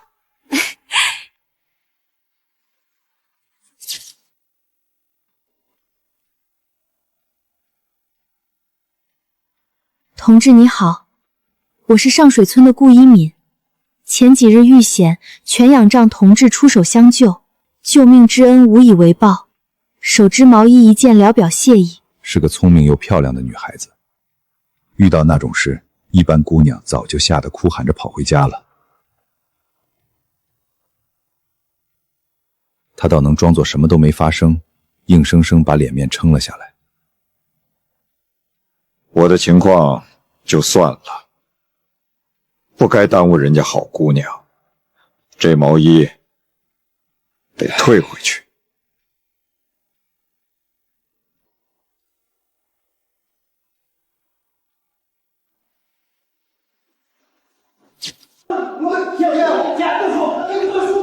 那是怎么回事？这人最近天天来开证明信，不知道得罪了谁，一直被卡着开不出来。怎么，你认识？你要是能帮上忙，就帮一把。我赶火车回去了，别跟他说我，小事一桩。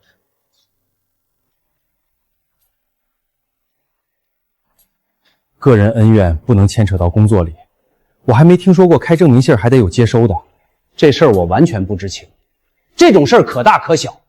要是顾建国被逼急了上告，那就是大问题。怎么回事？我怎么没听说开证明信还得有接收的地方才能开？是邓大柱，他说这个叫顾建国的跟他们家有矛盾，想为难为难他。哼，你们这是以权谋私，还不赶紧去把人家的证明信开了？还有，让邓大柱亲自去给人家道歉。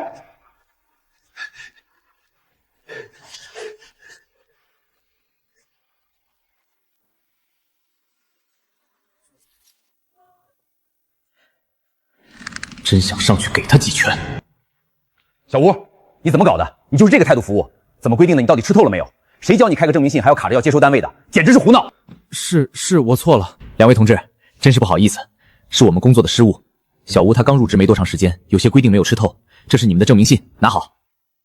若平常我可不费口舌解释，但刚才态度不对，还点名让邓大柱道歉，这两人背后肯定有让忌惮的人物。谢谢。去把邓大柱叫到我办公室。顾建国人没了，哼，肯定又是开不出信，灰溜溜的滚了，敢跟我斗！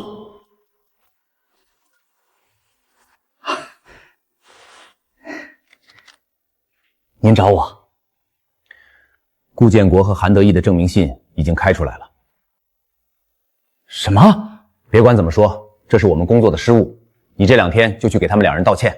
让我去跟他们道歉？他们算什么东西？这是怎么回事？应该跟张明成有关系。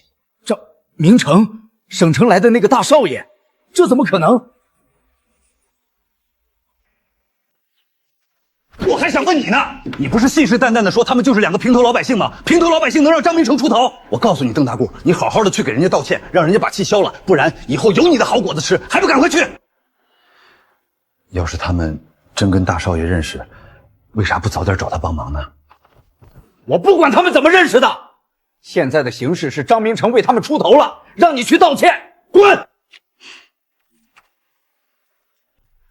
建国兄弟在家呢。你来干什么？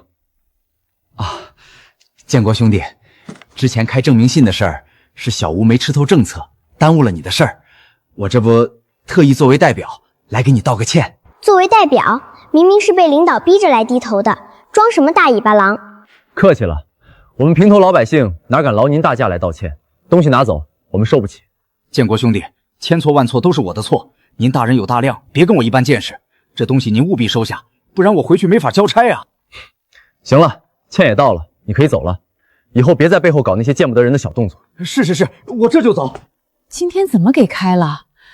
邓大柱还跑来道歉？我也不知道，那个领导说小吴没吃透规定，骗谁呢？不过不管那么多了，信开出来就行。明天我就去买去绅士的火车票。爸，出门在外人生地不熟的，遇事千万要小心，别太俭省，不能总吃干粮，对身体不好。我这么大的人了，还不知道照顾自己？别瞎操心，你只管好好学习。好吧，老爸是个标准的直男。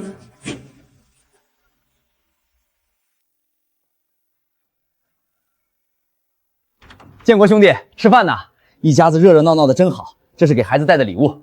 坐。你今天过来有什么事儿？我今天才知道，建国兄弟你去县里开证明信了，还跑了好多天才开出来，你怎么不去找我呢？事情我都听说了，害得你跑了那么多次，没耽误你办事吧？没耽误，没耽误就好。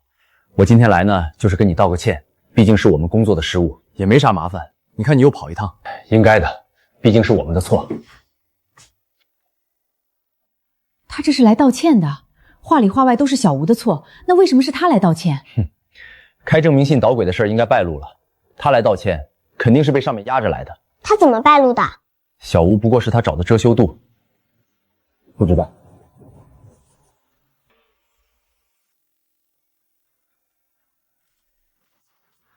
大哥，你怎么来了？志明呢？在单位没回来，说是工作忙。邓志明跟顾建国大闺女定了1年多亲，你们连顾家在县里有什么关系都不知道。这顾家怎么会在县城有关系？要有关系早就说了。那怎么回事？今天领导亲自下令给顾建国开证明信，我还被逼着去道歉，一张老脸都丢尽了。从没听说顾家有关系啊。也不好说，谁知道顾建国有什么战友？坏了，前些天他去省城，肯定是找战友去了，失误啊，大失误。那现在怎么办？以后别招惹顾家一家就行了。这个婚退错了啊！顾家也是有关系，怎么不早说呢？还不是都是你做的！我这不也是为志明好吗？张双平那是教师，每个月15块钱工资呢。你们听说了没？邓志明昨晚被人从别人家床上拽出来了，被一群人围观呢。还好退亲了，邓家真是个大火坑啊！是啊，要是不退亲，一敏嫁过去，那日子水深火热呀。前世可没出过捉奸这事儿，怎么这么巧？难道是韩正平干的？你这次出门时间长，就不给你准备干粮了。饿了买热乎的吃，吃点好的，别光想着省钱。我30-40岁的大男人了，出个门不用担心。我走了后，你们娘几个别出远门，出去做事都搭个伴儿，千万别落单。放心吧，我知道。你在外也注意安全。大姐第一次心动表白就被拒绝，可别想不开啊。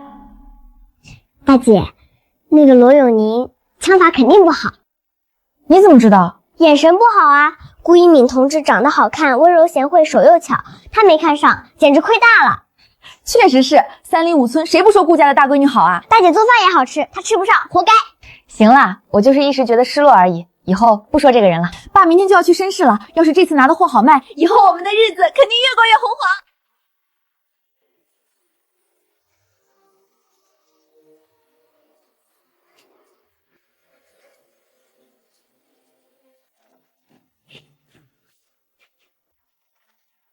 大哥，要人陪不？这也太明目张胆了，就不怕被人说作风有问题？要怕就不干这勾当了。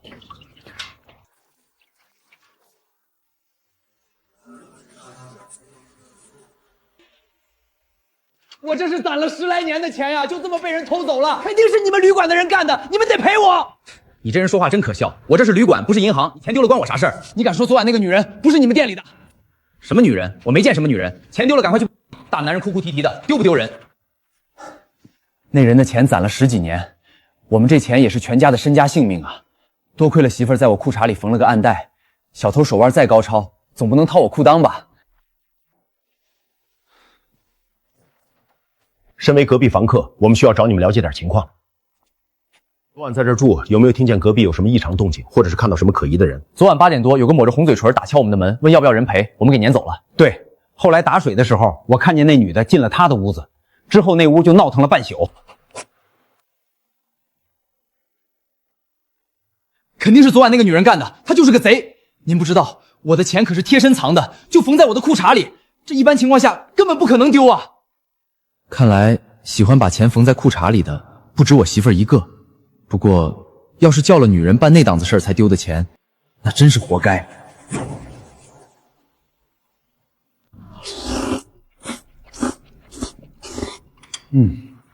这趟出门真是不容易，吃一顿早饭花5毛钱，隔壁那家伙一晚上就把10来年的积蓄全折腾进去了。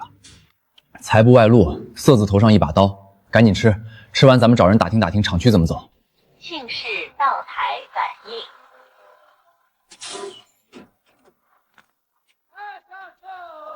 老顾，你确定是这儿？绅士的厂子哪个不是气派的大门，高高的围墙？这里看着跟咱们村差不多大呀。别看这儿破，你看每一家10来间房，几十个工人，这都是私人开的厂子。这路边好几个招待所，咱们先找个国营旅馆把东西放下，再去好好摸摸底。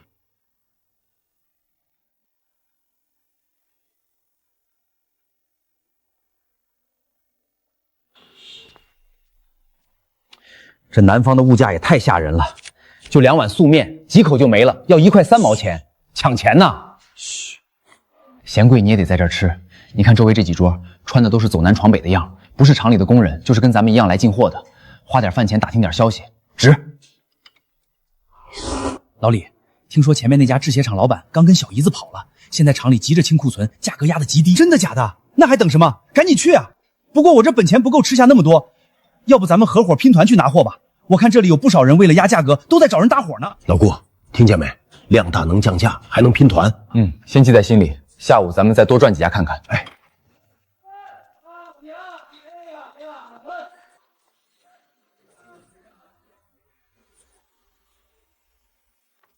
两位大哥是不是来进货的？别担心，我们这是正规旅馆，我是正式职工，不干坑蒙拐骗的事儿。你有啥事儿？这进货有门道，进的多便宜，进的少贵。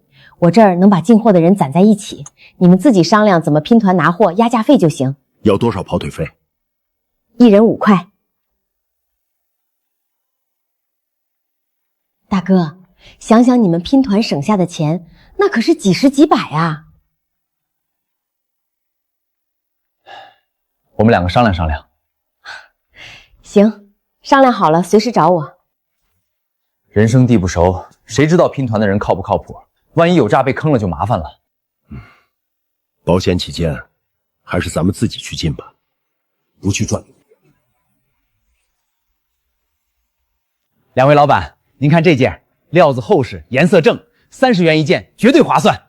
那个记者买成55，咱们卖一件能赚25，利润可观。只是这30的进价，本钱太高了。2位别犹豫了，这衣服暖和洋气，一件能穿好几年，拿回去准好卖。再给我来200件面包服。哟，张老板又卖完了，生意兴隆啊！好，给张老板备货。2位考虑的怎么样了？天一冷，想拿货都得排队等好几天呢。刚才那位老板拿的价格应该是25一件吧？大哥，你是怎么看出来的？别管我怎么看出来的，你要是也给25一件，我们也拿回去试试。大哥，人家张老板是老客户了，全年卖我们家衣服。我们这次卖得好，以后也全年卖你家衣服。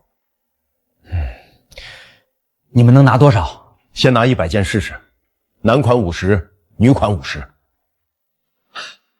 成交。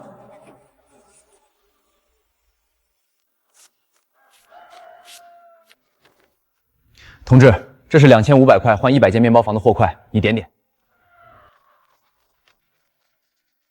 数目正好。老顾，2500花出去了，咱这出门带的4000块棺材本，现在就剩下这1500了。一不做二不休，走，咱们再去拿点别的货，把这1500也换成真金白银。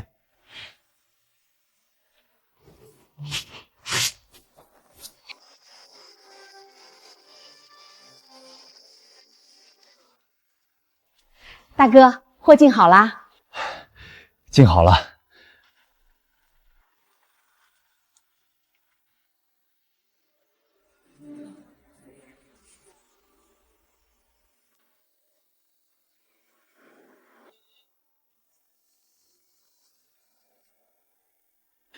这2包货可是全家的希望，绝不能有一点闪失。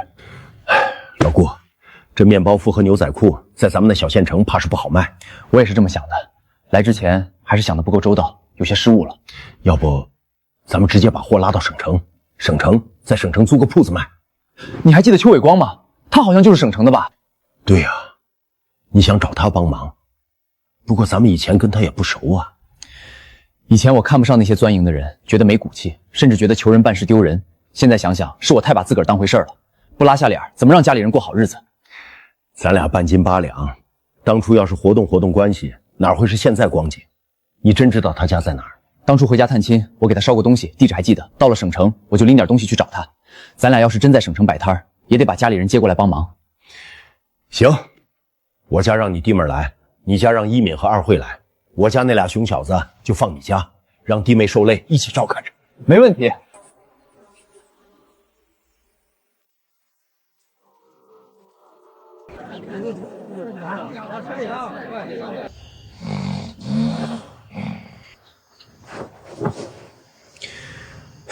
顾建国呀，顾建国，以前觉得求人是多丢脸的事儿，现在事到临头了，这心反倒平静得很。生活哪有不求人的时候呢？你找谁？嫂子好，这是邱伟光家吗？我是他以前认识的朋友顾建国。哎呦，快进来，快进来！老邱，有朋友找。顾建国，哎呀，多少年没见了，快坐，快坐。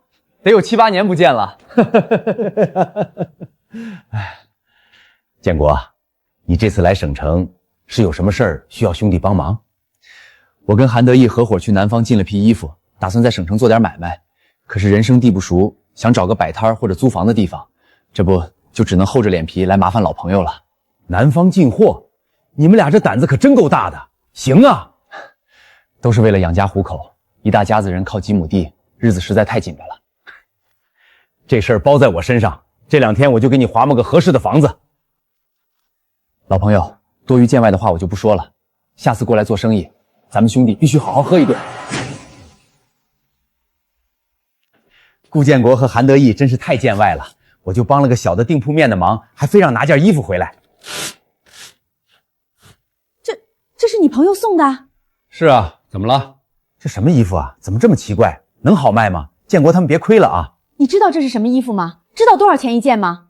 当然值钱，值你1个多月的工资。去年我们领导儿子穿过，在单位轰动了好一阵子呢。你这2个朋友可真够大方的。这么贵？不行，我还是把衣服给他们送回去吧，这礼太重了。你要是觉得礼重，以后多帮他们一些就是了。行吧，下次一起吃饭的时候叫上你哥一起。就知道用我家的关系，就是这衣服你穿可惜了，要是能换小1号给咱家小易穿就好了。你得了吧，我可丢不起那个人。你爸来电话了，他们咋忽然去省城做生意了呢？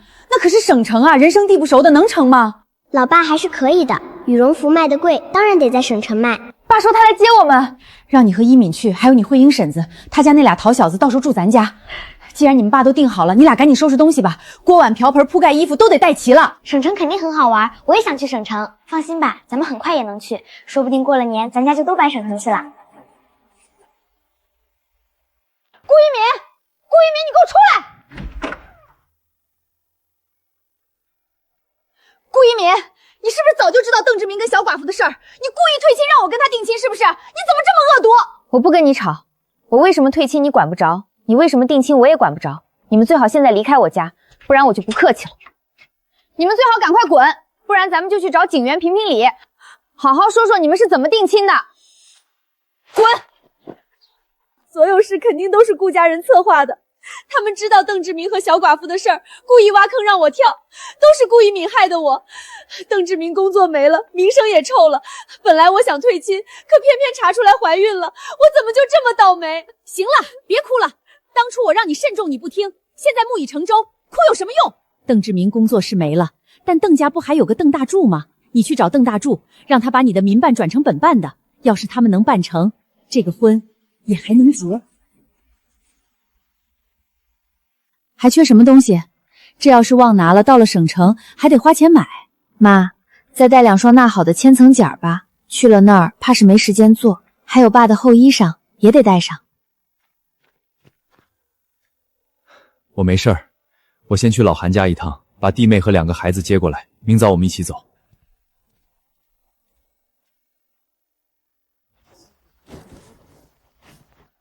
建国啊，带这么多家伙事儿，这是要去干嘛呀？出去办点事儿。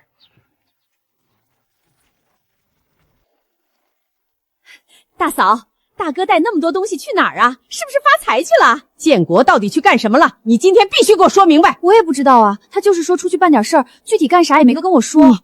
你一问3不知，要你有什么用？娘啊，地都种上了，没啥事儿了，我就不能打个麻将？你大哥的事儿你知道了吧？我亲眼看见了，还跟他说几句话呢。说啥了？他有没有说去干啥？娘，我再跟你说一遍，你别想着我大哥的家业以后都归学兵和学强了，不可能。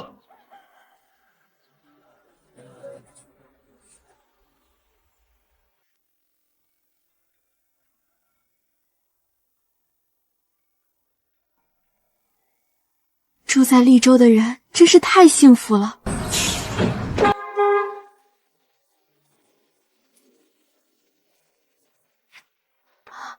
这太白了。是啊，真好。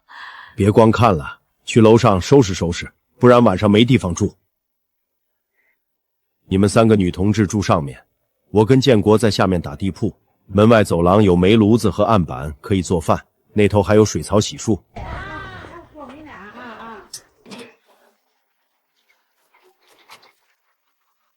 你们是楼下卖衣服的？啊，是。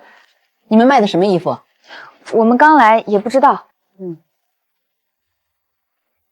农村人见到城里人，自己都会觉得矮人一截。这大城市还真不好混，但我必须得硬气起来。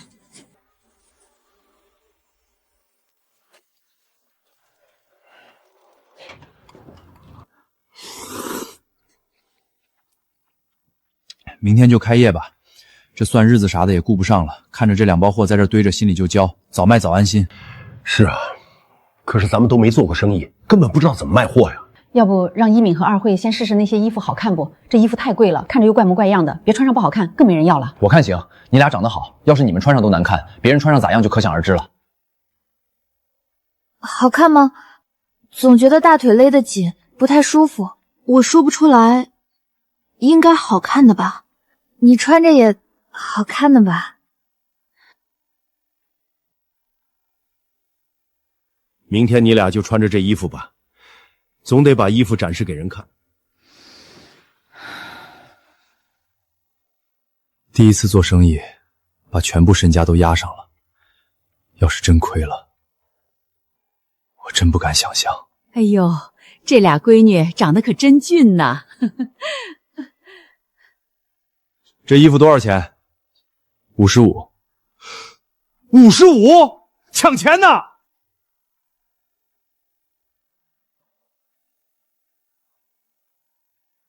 这衣服挺别致啊，人更别致。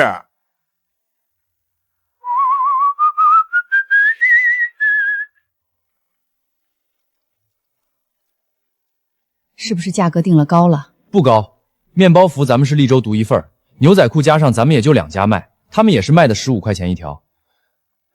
再等等吧，看看明天情况。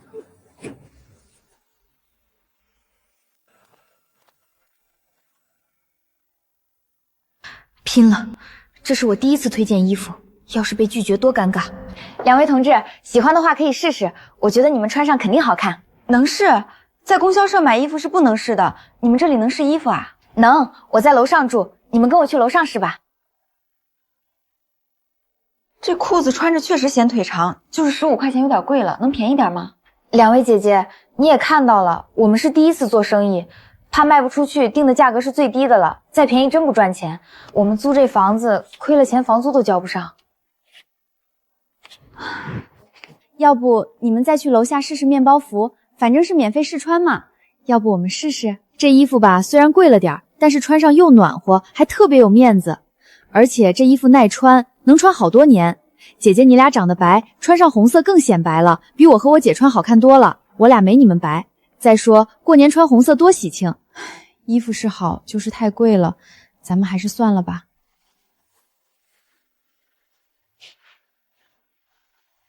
二慧，你行啊！以前怎么没发现你这张嘴这么能说呢？刚开始我也不好意思，说着说着就顺了。总算是开张了，2条裤子赚了14块钱，房租基本出来了。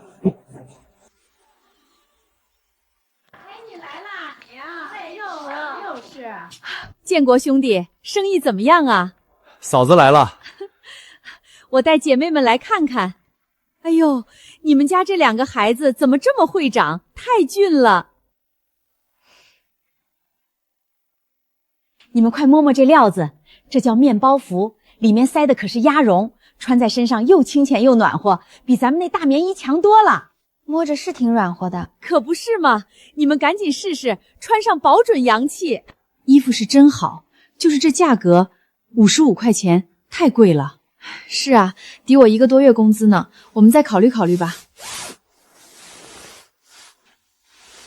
虽然没卖出面包服，但卖了2条裤子，挣了14块钱，大家不要气馁。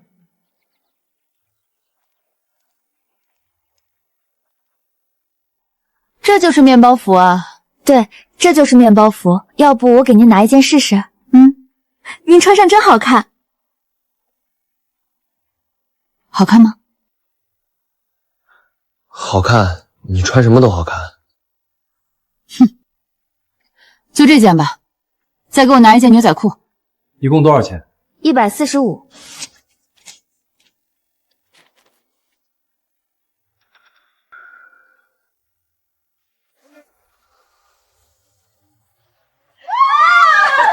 有钱人就是不一样，100-200块啊，说花就花了。婶子啊，100-200块在咱们眼里是很多钱，在人家眼里说不定啥也不是。确实是，今天真是开了眼了。这红色面包服我们要2件，老板，真不能再便宜点了吗？2位姐姐是回头客了，这样，今天刚开张，图个吉利，我做主，每件给你们少1块钱。行，买了。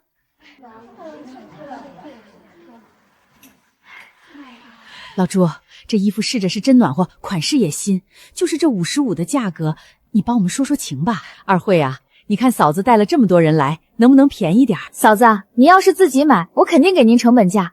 但各位姐姐一起拿6件，这样吧，每件53，这真的是最低的底线了。再低，我爸和韩叔叔就要打我了。53，行，我要1件。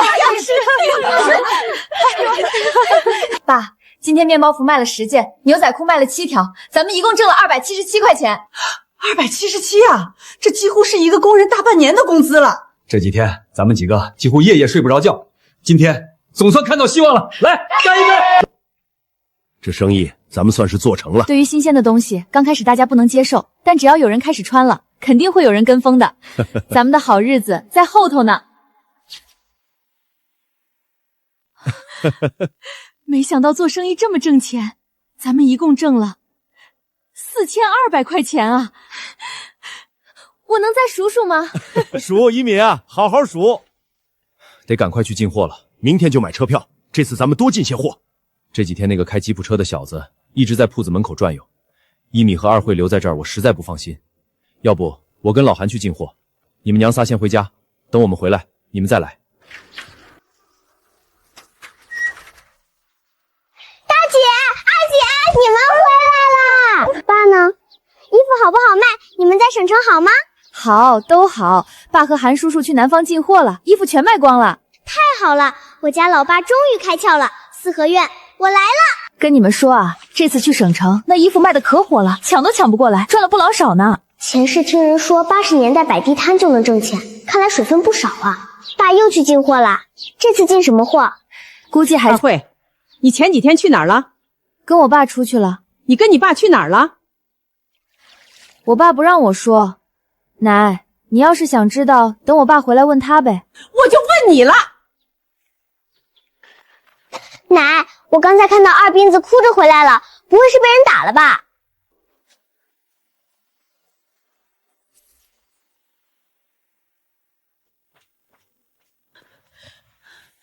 彬彬，在学校有人欺负你了？有啊，大壮狗生。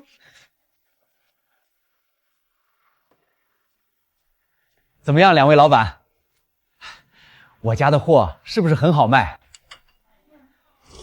顾哥、韩哥，我建议你们这次多拿些货，马上进12月了，到时候货就紧张了。像你们这种一次拿100-200件的，根本排不上号。我们考虑考虑。他说的有道理，过年买新衣服的人多，货紧张，心肠也正常。还是按原计划进200件吧。咱们刚开始做生意，门道不懂，还是谨慎些好。要是卖得好，大不了咱们多跑几趟。好，就200件。牛仔裤可以多拿些，1年4季都能穿。两位大哥，有毛病的下次进货带过来调换就是，不用这么一件检查了。两位大哥，真不多拿些备着，手里资金紧张。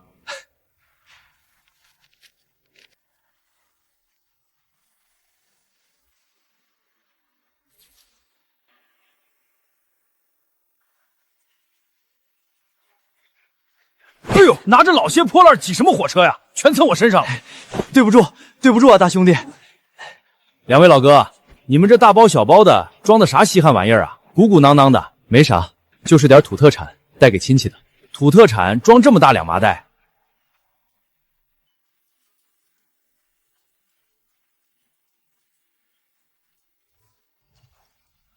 老顾，怎么了？没事儿，有人路过。你睡会儿，我盯着，咱俩轮换着来。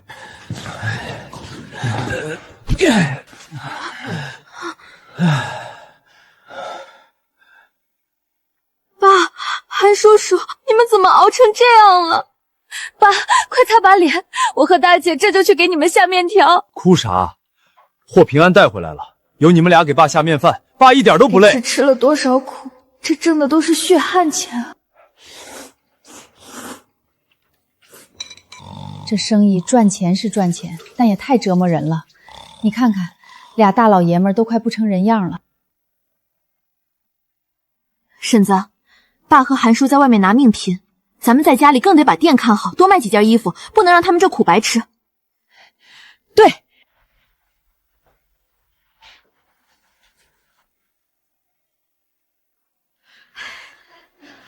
你站好了。没事。好啊。姐，这会儿功夫又卖了3件面包服，4条牛仔裤。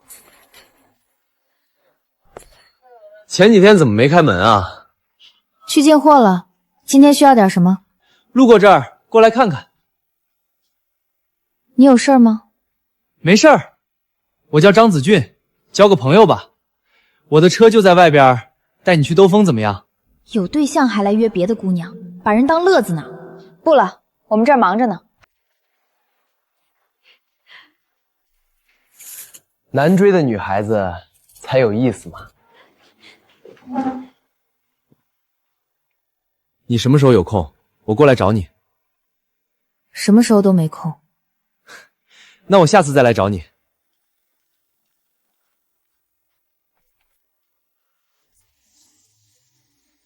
二慧，那个开车的男的明显没安好心，看他那做派，身份肯定不简单。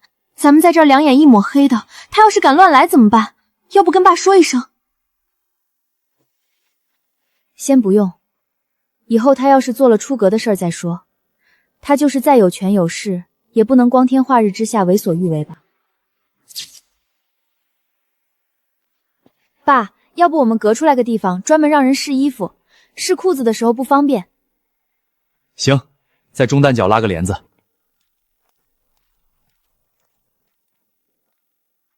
谁是老板啊？啊，我们俩都是。营业执照拿出来看一下。同志，我们初来乍到，光顾着进货了，把这茬忘了。我们马上去办。那先把门关了，办好营业执照再开始营业。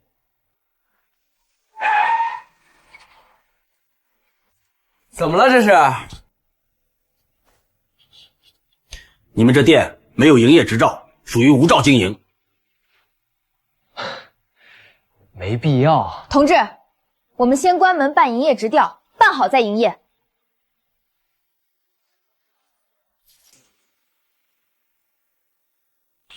这丫头倒是有骨气，宁愿关门也不愿意借我的光欠我人情。这块难啃的骨头，我更想啃下来了。算我多管闲事儿。你们赶紧去准备材料，把执照办了。好。刚才这个男的就来过了，说话轻浮，想搭讪二慧。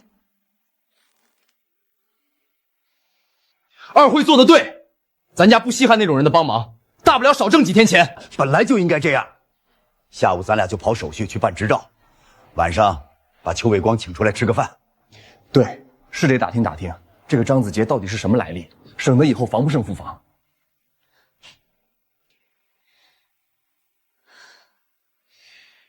大姐，我没事儿，兵来将挡，水来土掩。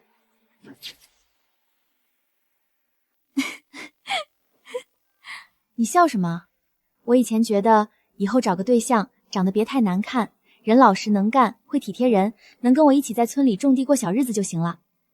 现在呢，不打算在村里过小日子啦。到了省城，我这标准也变了，还是长得别太难看，但得有精明的头脑，会体贴人，能跟我一起在这大城市里奋斗。大姐，你信不信？要是我眼界再开阔些，我这眼光肯定还得更高。这多正常啊！你变优秀了，当然要更优秀的人来配你。姐，我们一起变得更优秀。现在合伙是权宜之计，迟早是要分的。这次索性直接办2份营业执照，免得以后麻烦。老顾，咱们这也算迈出第一步了。想跨越这阶层，咱们这些底层小人物就得把能利用的资源全利用起来，是这个理。你们上次给的那衣服，我回家后才知道有多贵，以后可不能这样了。你们挣钱也不容易。老班长，你帮了我们大忙，那点心意算什么？就是，老班长，晚上我和建国请你喝酒，你可千万别推辞。行，我待会儿问问我大舅哥忙不忙，要是不忙，带他一块儿去。他是东城区安全所的所长，以后你们在这片做生意，认识认识也好办事儿。太好了，那就麻烦老班长了。晚上人民饭店见。晚上这酒局带点什么好？要不还送面包服？邱伟光大舅哥送1件，邱伟光那边也得再送1件，不能厚此薄彼。毕竟没有邱伟光，咱也搭不上这层关系。行，一人送1件。上次给老邱的是男款，这次送女款吧。不过该花的钱必须得花，以后遇到难处，这路铺好了才好办事儿。咱们求的也不是歪门邪道，图个踏实而已。来，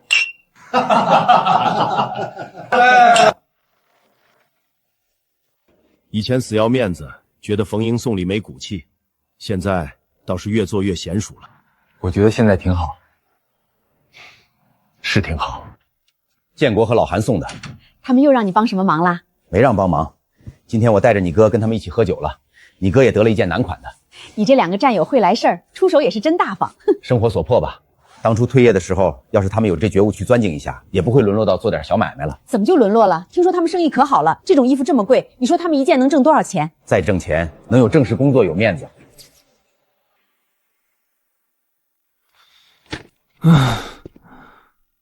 去屋里睡。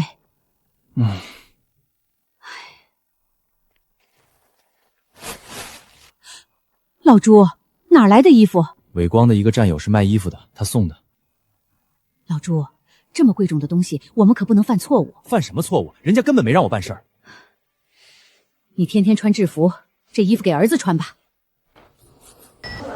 殿下你好，来炒饭小。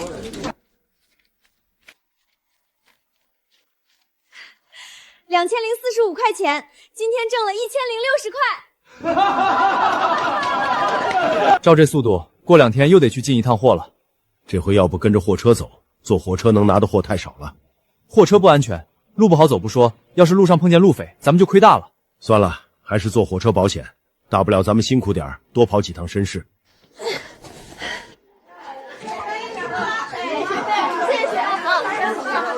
我们来天空来这儿吧，来，够10岁了啊。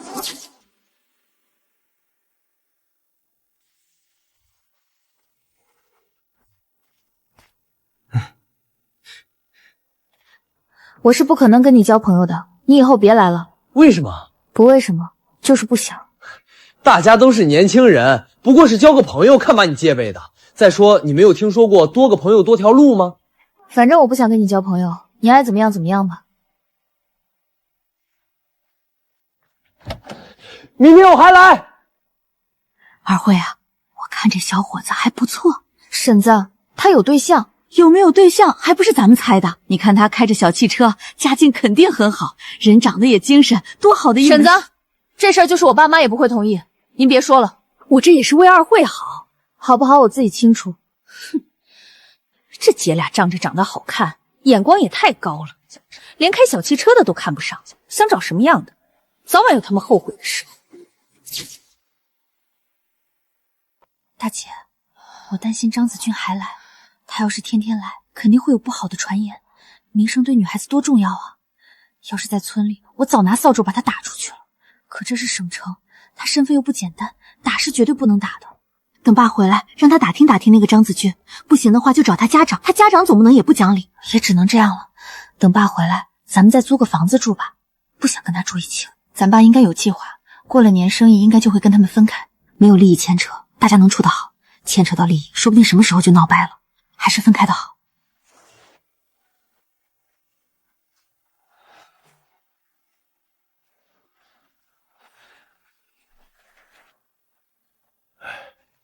这次货卖完，差不多就要准备年前的货了。不行的话，下次就跟着货车走。这次带的货已经是极限了。之前都卖了那么多，现在又进这么多货，能卖完吗？婶子，你知道利州市有多少人吗？不知道。整个利州市有120万人，我觉得这120万人里，至少有1/3的人能买得起我们的面包服。这1/3里，如果有1/10的人买，你知道我们能卖多少件吗？4万件。当然，这只是预估，不会太准。建国，咱们家二慧了不得啊！是啊，二慧在经商上真有天赋，就是遗憾读的书少。要是能多读些书，肯定更优秀。其实我也是从报纸上看来的，不过就算卖不了4万件。卖几千件，咱们也能发笔不小的财。你们应该开个分店，我从西区坐公交车到东城区花了很长时间。你们要是开了分店，生意肯定很好。我们也是刚做生意，很多地方不熟悉。分店的话正在考虑。我是罐头厂的，我们厂里有不少人想买面包服，但都嫌远，不想跑过来。你们要是有时间，我可以跟厂子联系下，你们把衣服拿到我们厂子卖。那可真是谢谢大姐了。你要是想谢我，就给我便宜点。大姐，你应该知道面包服55一件不还价，我给您50，这个价我基本就不赚钱了。行，我回去就安排。明天你给我打电话，我们约时间，你们去厂里。那我就先谢谢大姐了。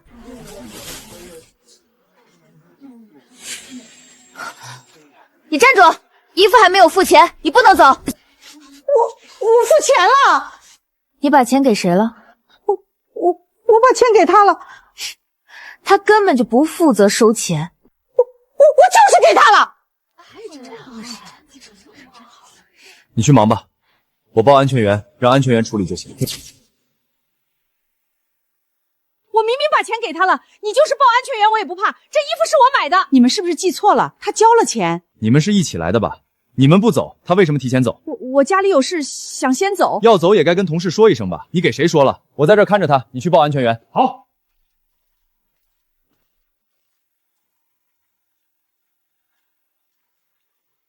请，这事儿我们站里，不能让人误会朱所长给我走后门。顾老板，我错了，求您原谅我吧，我不能丢了工作呀。剩下的事儿全凭安全员同志处理。看着打扮的挺好，还在厂子里上班，怎么就是个小偷呢？要不以后有专人收钱，不要每个人都能收钱了。二慧的想法不错，建国，以后咱们两个在门口收钱。好。给我砸！你们是谁？为什么闯进来？给我砸！就几个外地人，你们怕啥？上啊！韩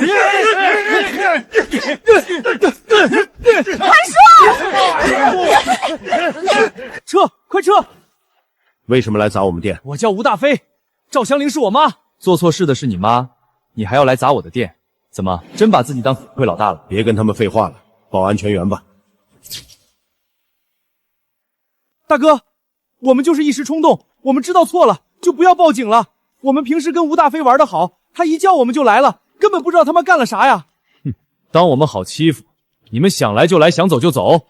那你们想怎么办？一个个年轻力壮的，不好好工作，干这种逞凶斗狠的事儿，你们父母知道吗？领导知道吗？一身劲儿用到工作上多好。这次就放了你们，要是再有下次，我们可不会手软了。谢谢大哥。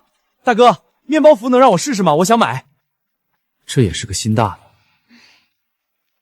行，你先试试。多少钱？55。大哥，我们也是不打不相识，能便宜点不？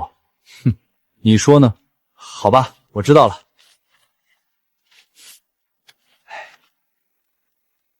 爸，咱们找个房子租吧，1.5米的床睡3个人实在太挤了。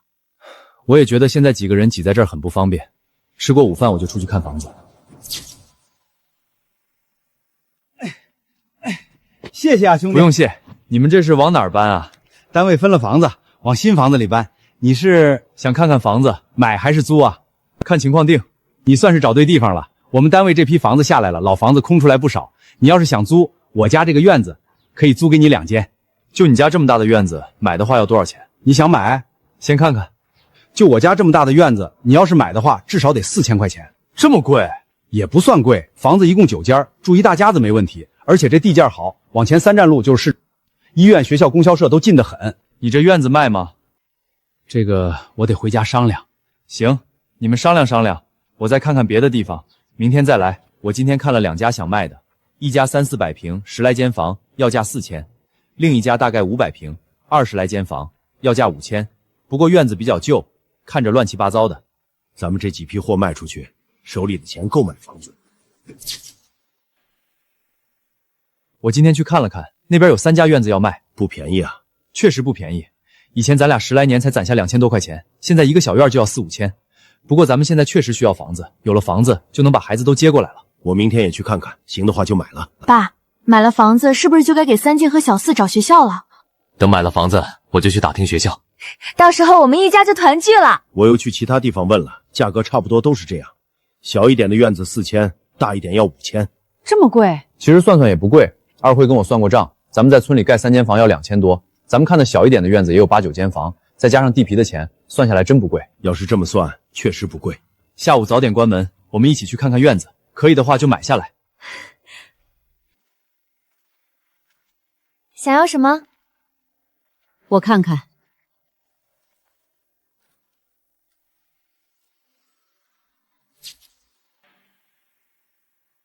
你们是在哪儿进的货？这个没办法告诉你们，怕我也卖衣服抢你们生意呀？你会吗？走吧。他们不会也要卖面包服吧？那咱们的生意……早晚的事儿。我也爽快点，最低3700。我再带家里人去其他的院子看看。这院子300-400平，12间房，要价3700。这院500来平，20来间房，前后院一口价5000，一分不少。你们俩觉得哪个房子好？要那个大的，5000块那个。院子不干净可以收拾。我觉得买宅子主要买的是这块地，只要地在，以后咱们手头富裕了，想怎么盖就怎么盖。我最近看报纸，城里的宅基地跟村里可不一样，以后肯定很值钱。而且那宅子前后院地方大宽敞，还能自己划出一块地种菜呢。好，那就要大的。这段时间前后后大概挣了1万来块，2家平分，加上本钱，我手里有7000多，买那套5000块的房子足够了。我们买那个300-400平的。行，明天咱们就去找房主过户。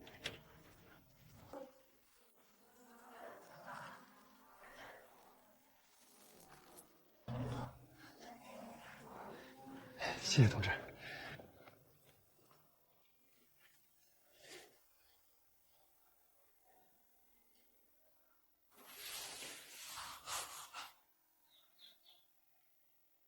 他们这是什么意思啊？不会是要在我们隔壁开店吧？有可能是。那他们卖什么？也卖面包服？谁知道呢？看看再说吧。两家紧挨着，要是卖一样的东西，肯定互相影响。这俩人也不至于傻到跟咱们卖一样的吧？爸，我们刚才回来看到隔壁铺面的事儿了。我看到了。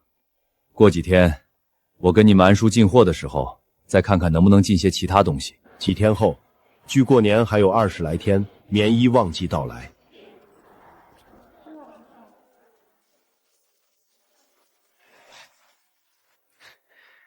看来也是去绅士的。吴宇，你要是态度好点，求我们带着一起进货也不是不行。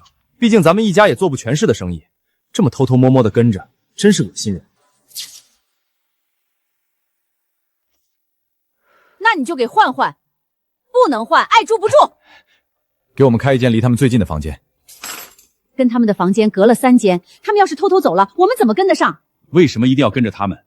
我们就不能自己进货？我们在乡下待了那么多年，从没做过生意，手里就1000块钱，要是被人坑了怎么办？根本赔不起。面包服进价肯定贵，这1000块能进多少件？咱们这2天自己转转，进些跟他们不一样的货。你懂什么？我是看他们面包服卖得好才跟着的，要是进了别的不好卖怎么办？我不跟你说了。同志，我们找的人住这儿吗？哦，他们半夜就退房走了。哼，人家又不是傻，半夜就走了，明显就不想让咱们跟。那还不赶快去找啊！顾哥、韩哥，要多少赶紧拿，库房就剩最后一批寸货了，下午估计就没货了。别提了，我们倒是想多拿些，但是带不完啊。怎么会带不完？你们坐火车还是大卡车？火车。你们该不会自己随身带着货走吧？不然呢？你们可以去火车站办理托运啊，只要交点钱，人家直接把货给你运到指定车站，多省事儿。火车托运，这次真是长见识了。有了这个，以后进多少货都不发愁了。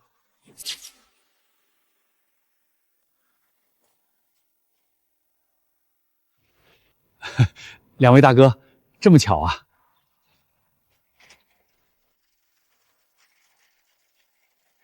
大姐，真的没货了。要是有货，我能不卖给你们？有钱不赚，我傻呀！你说啥问我？那他们怎么进到了货？人家来得早啊，早就订好了。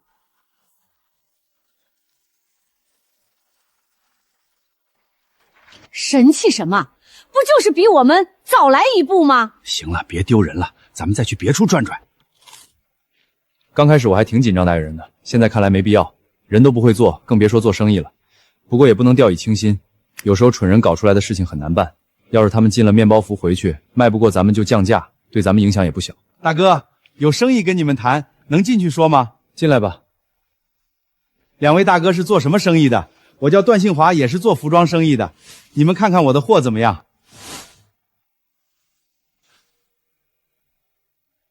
这衣服多少钱？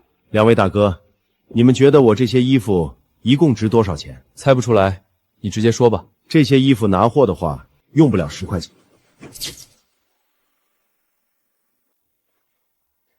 不瞒二位，这衣服是国外过来的旧衣服，不过洗洗熨烫一下，就跟新的一样。两位要是感兴趣，可以跟我去码头看看，今天有新货。行，两位大哥想要这种货，直接去码头找我就行。这小子是个什么情况？估计不是什么正当路子，明天问问小张。那些衣服是从国外走私过来的旧衣服，谁也不知道穿过那些衣服的人有没有病，是活人还是死人。你们现在面包服卖得好好的，没必要碰那种东西。做那个生意赚钱是赚钱，但一旦被查出来就是大事儿。不碰不碰，我就是不知道怎么回事，过来问问你。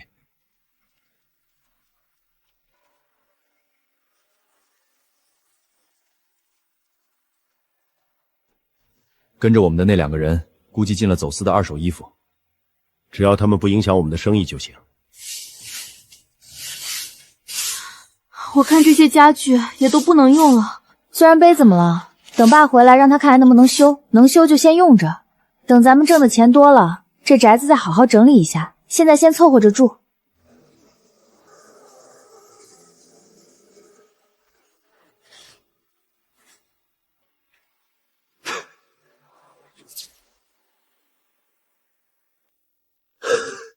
你这样子也挺好看。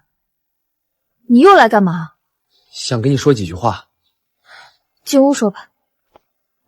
这宅子是你家新买的啊？有什么话你就直接说吧。你不跟我交朋友，是因为朱玉桥，就是上次跟我一起在你家买衣服那个女的？不是，我跟朱玉娇是两家家长定下来的，我不喜欢她，我打算跟她退亲。你说的交朋友是处对象的意思吗？是。你父母是做什么的？我爸在工作，我妈在我很小的时候就去世了。不好意思，我不是故意问的。没事儿。你父亲在省政工作是大官，你能天天开小汽车，说明你家很有钱。但我父母都是农民，我们一家都是农民。现在的生意是拿出我们全家的积蓄做的，我们门不当户不对。我不在乎。我在乎。第一，我想要的好日子是过得舒心。我要是跟你在一起，肯定要面对很多人的质疑。在面对你和你们家人的时候，我也是要矮一头的。我不想过那样的日子。直白的说，第二，我是真的不喜欢你这个人。你不喜欢我哪里？坦率的说，很多方面。我不喜欢你说话做事轻浮，不喜欢你天天无所事事，所以我们真的不合适。我不工作是因为……我知道了，过段时间我就回京市，不打扰你了。理性的说，他不算坏人，所以我才敢说那些真话。要是他是个跋扈的二溜子，我还真不敢惹他。他以后真的不再来找你了？应该是。说是过段时间就回京市了。我听说有夜校，要不我们去夜校上学吧？我也正有这个想法，这2天我们就打听打听。咱们得变得越来越优秀。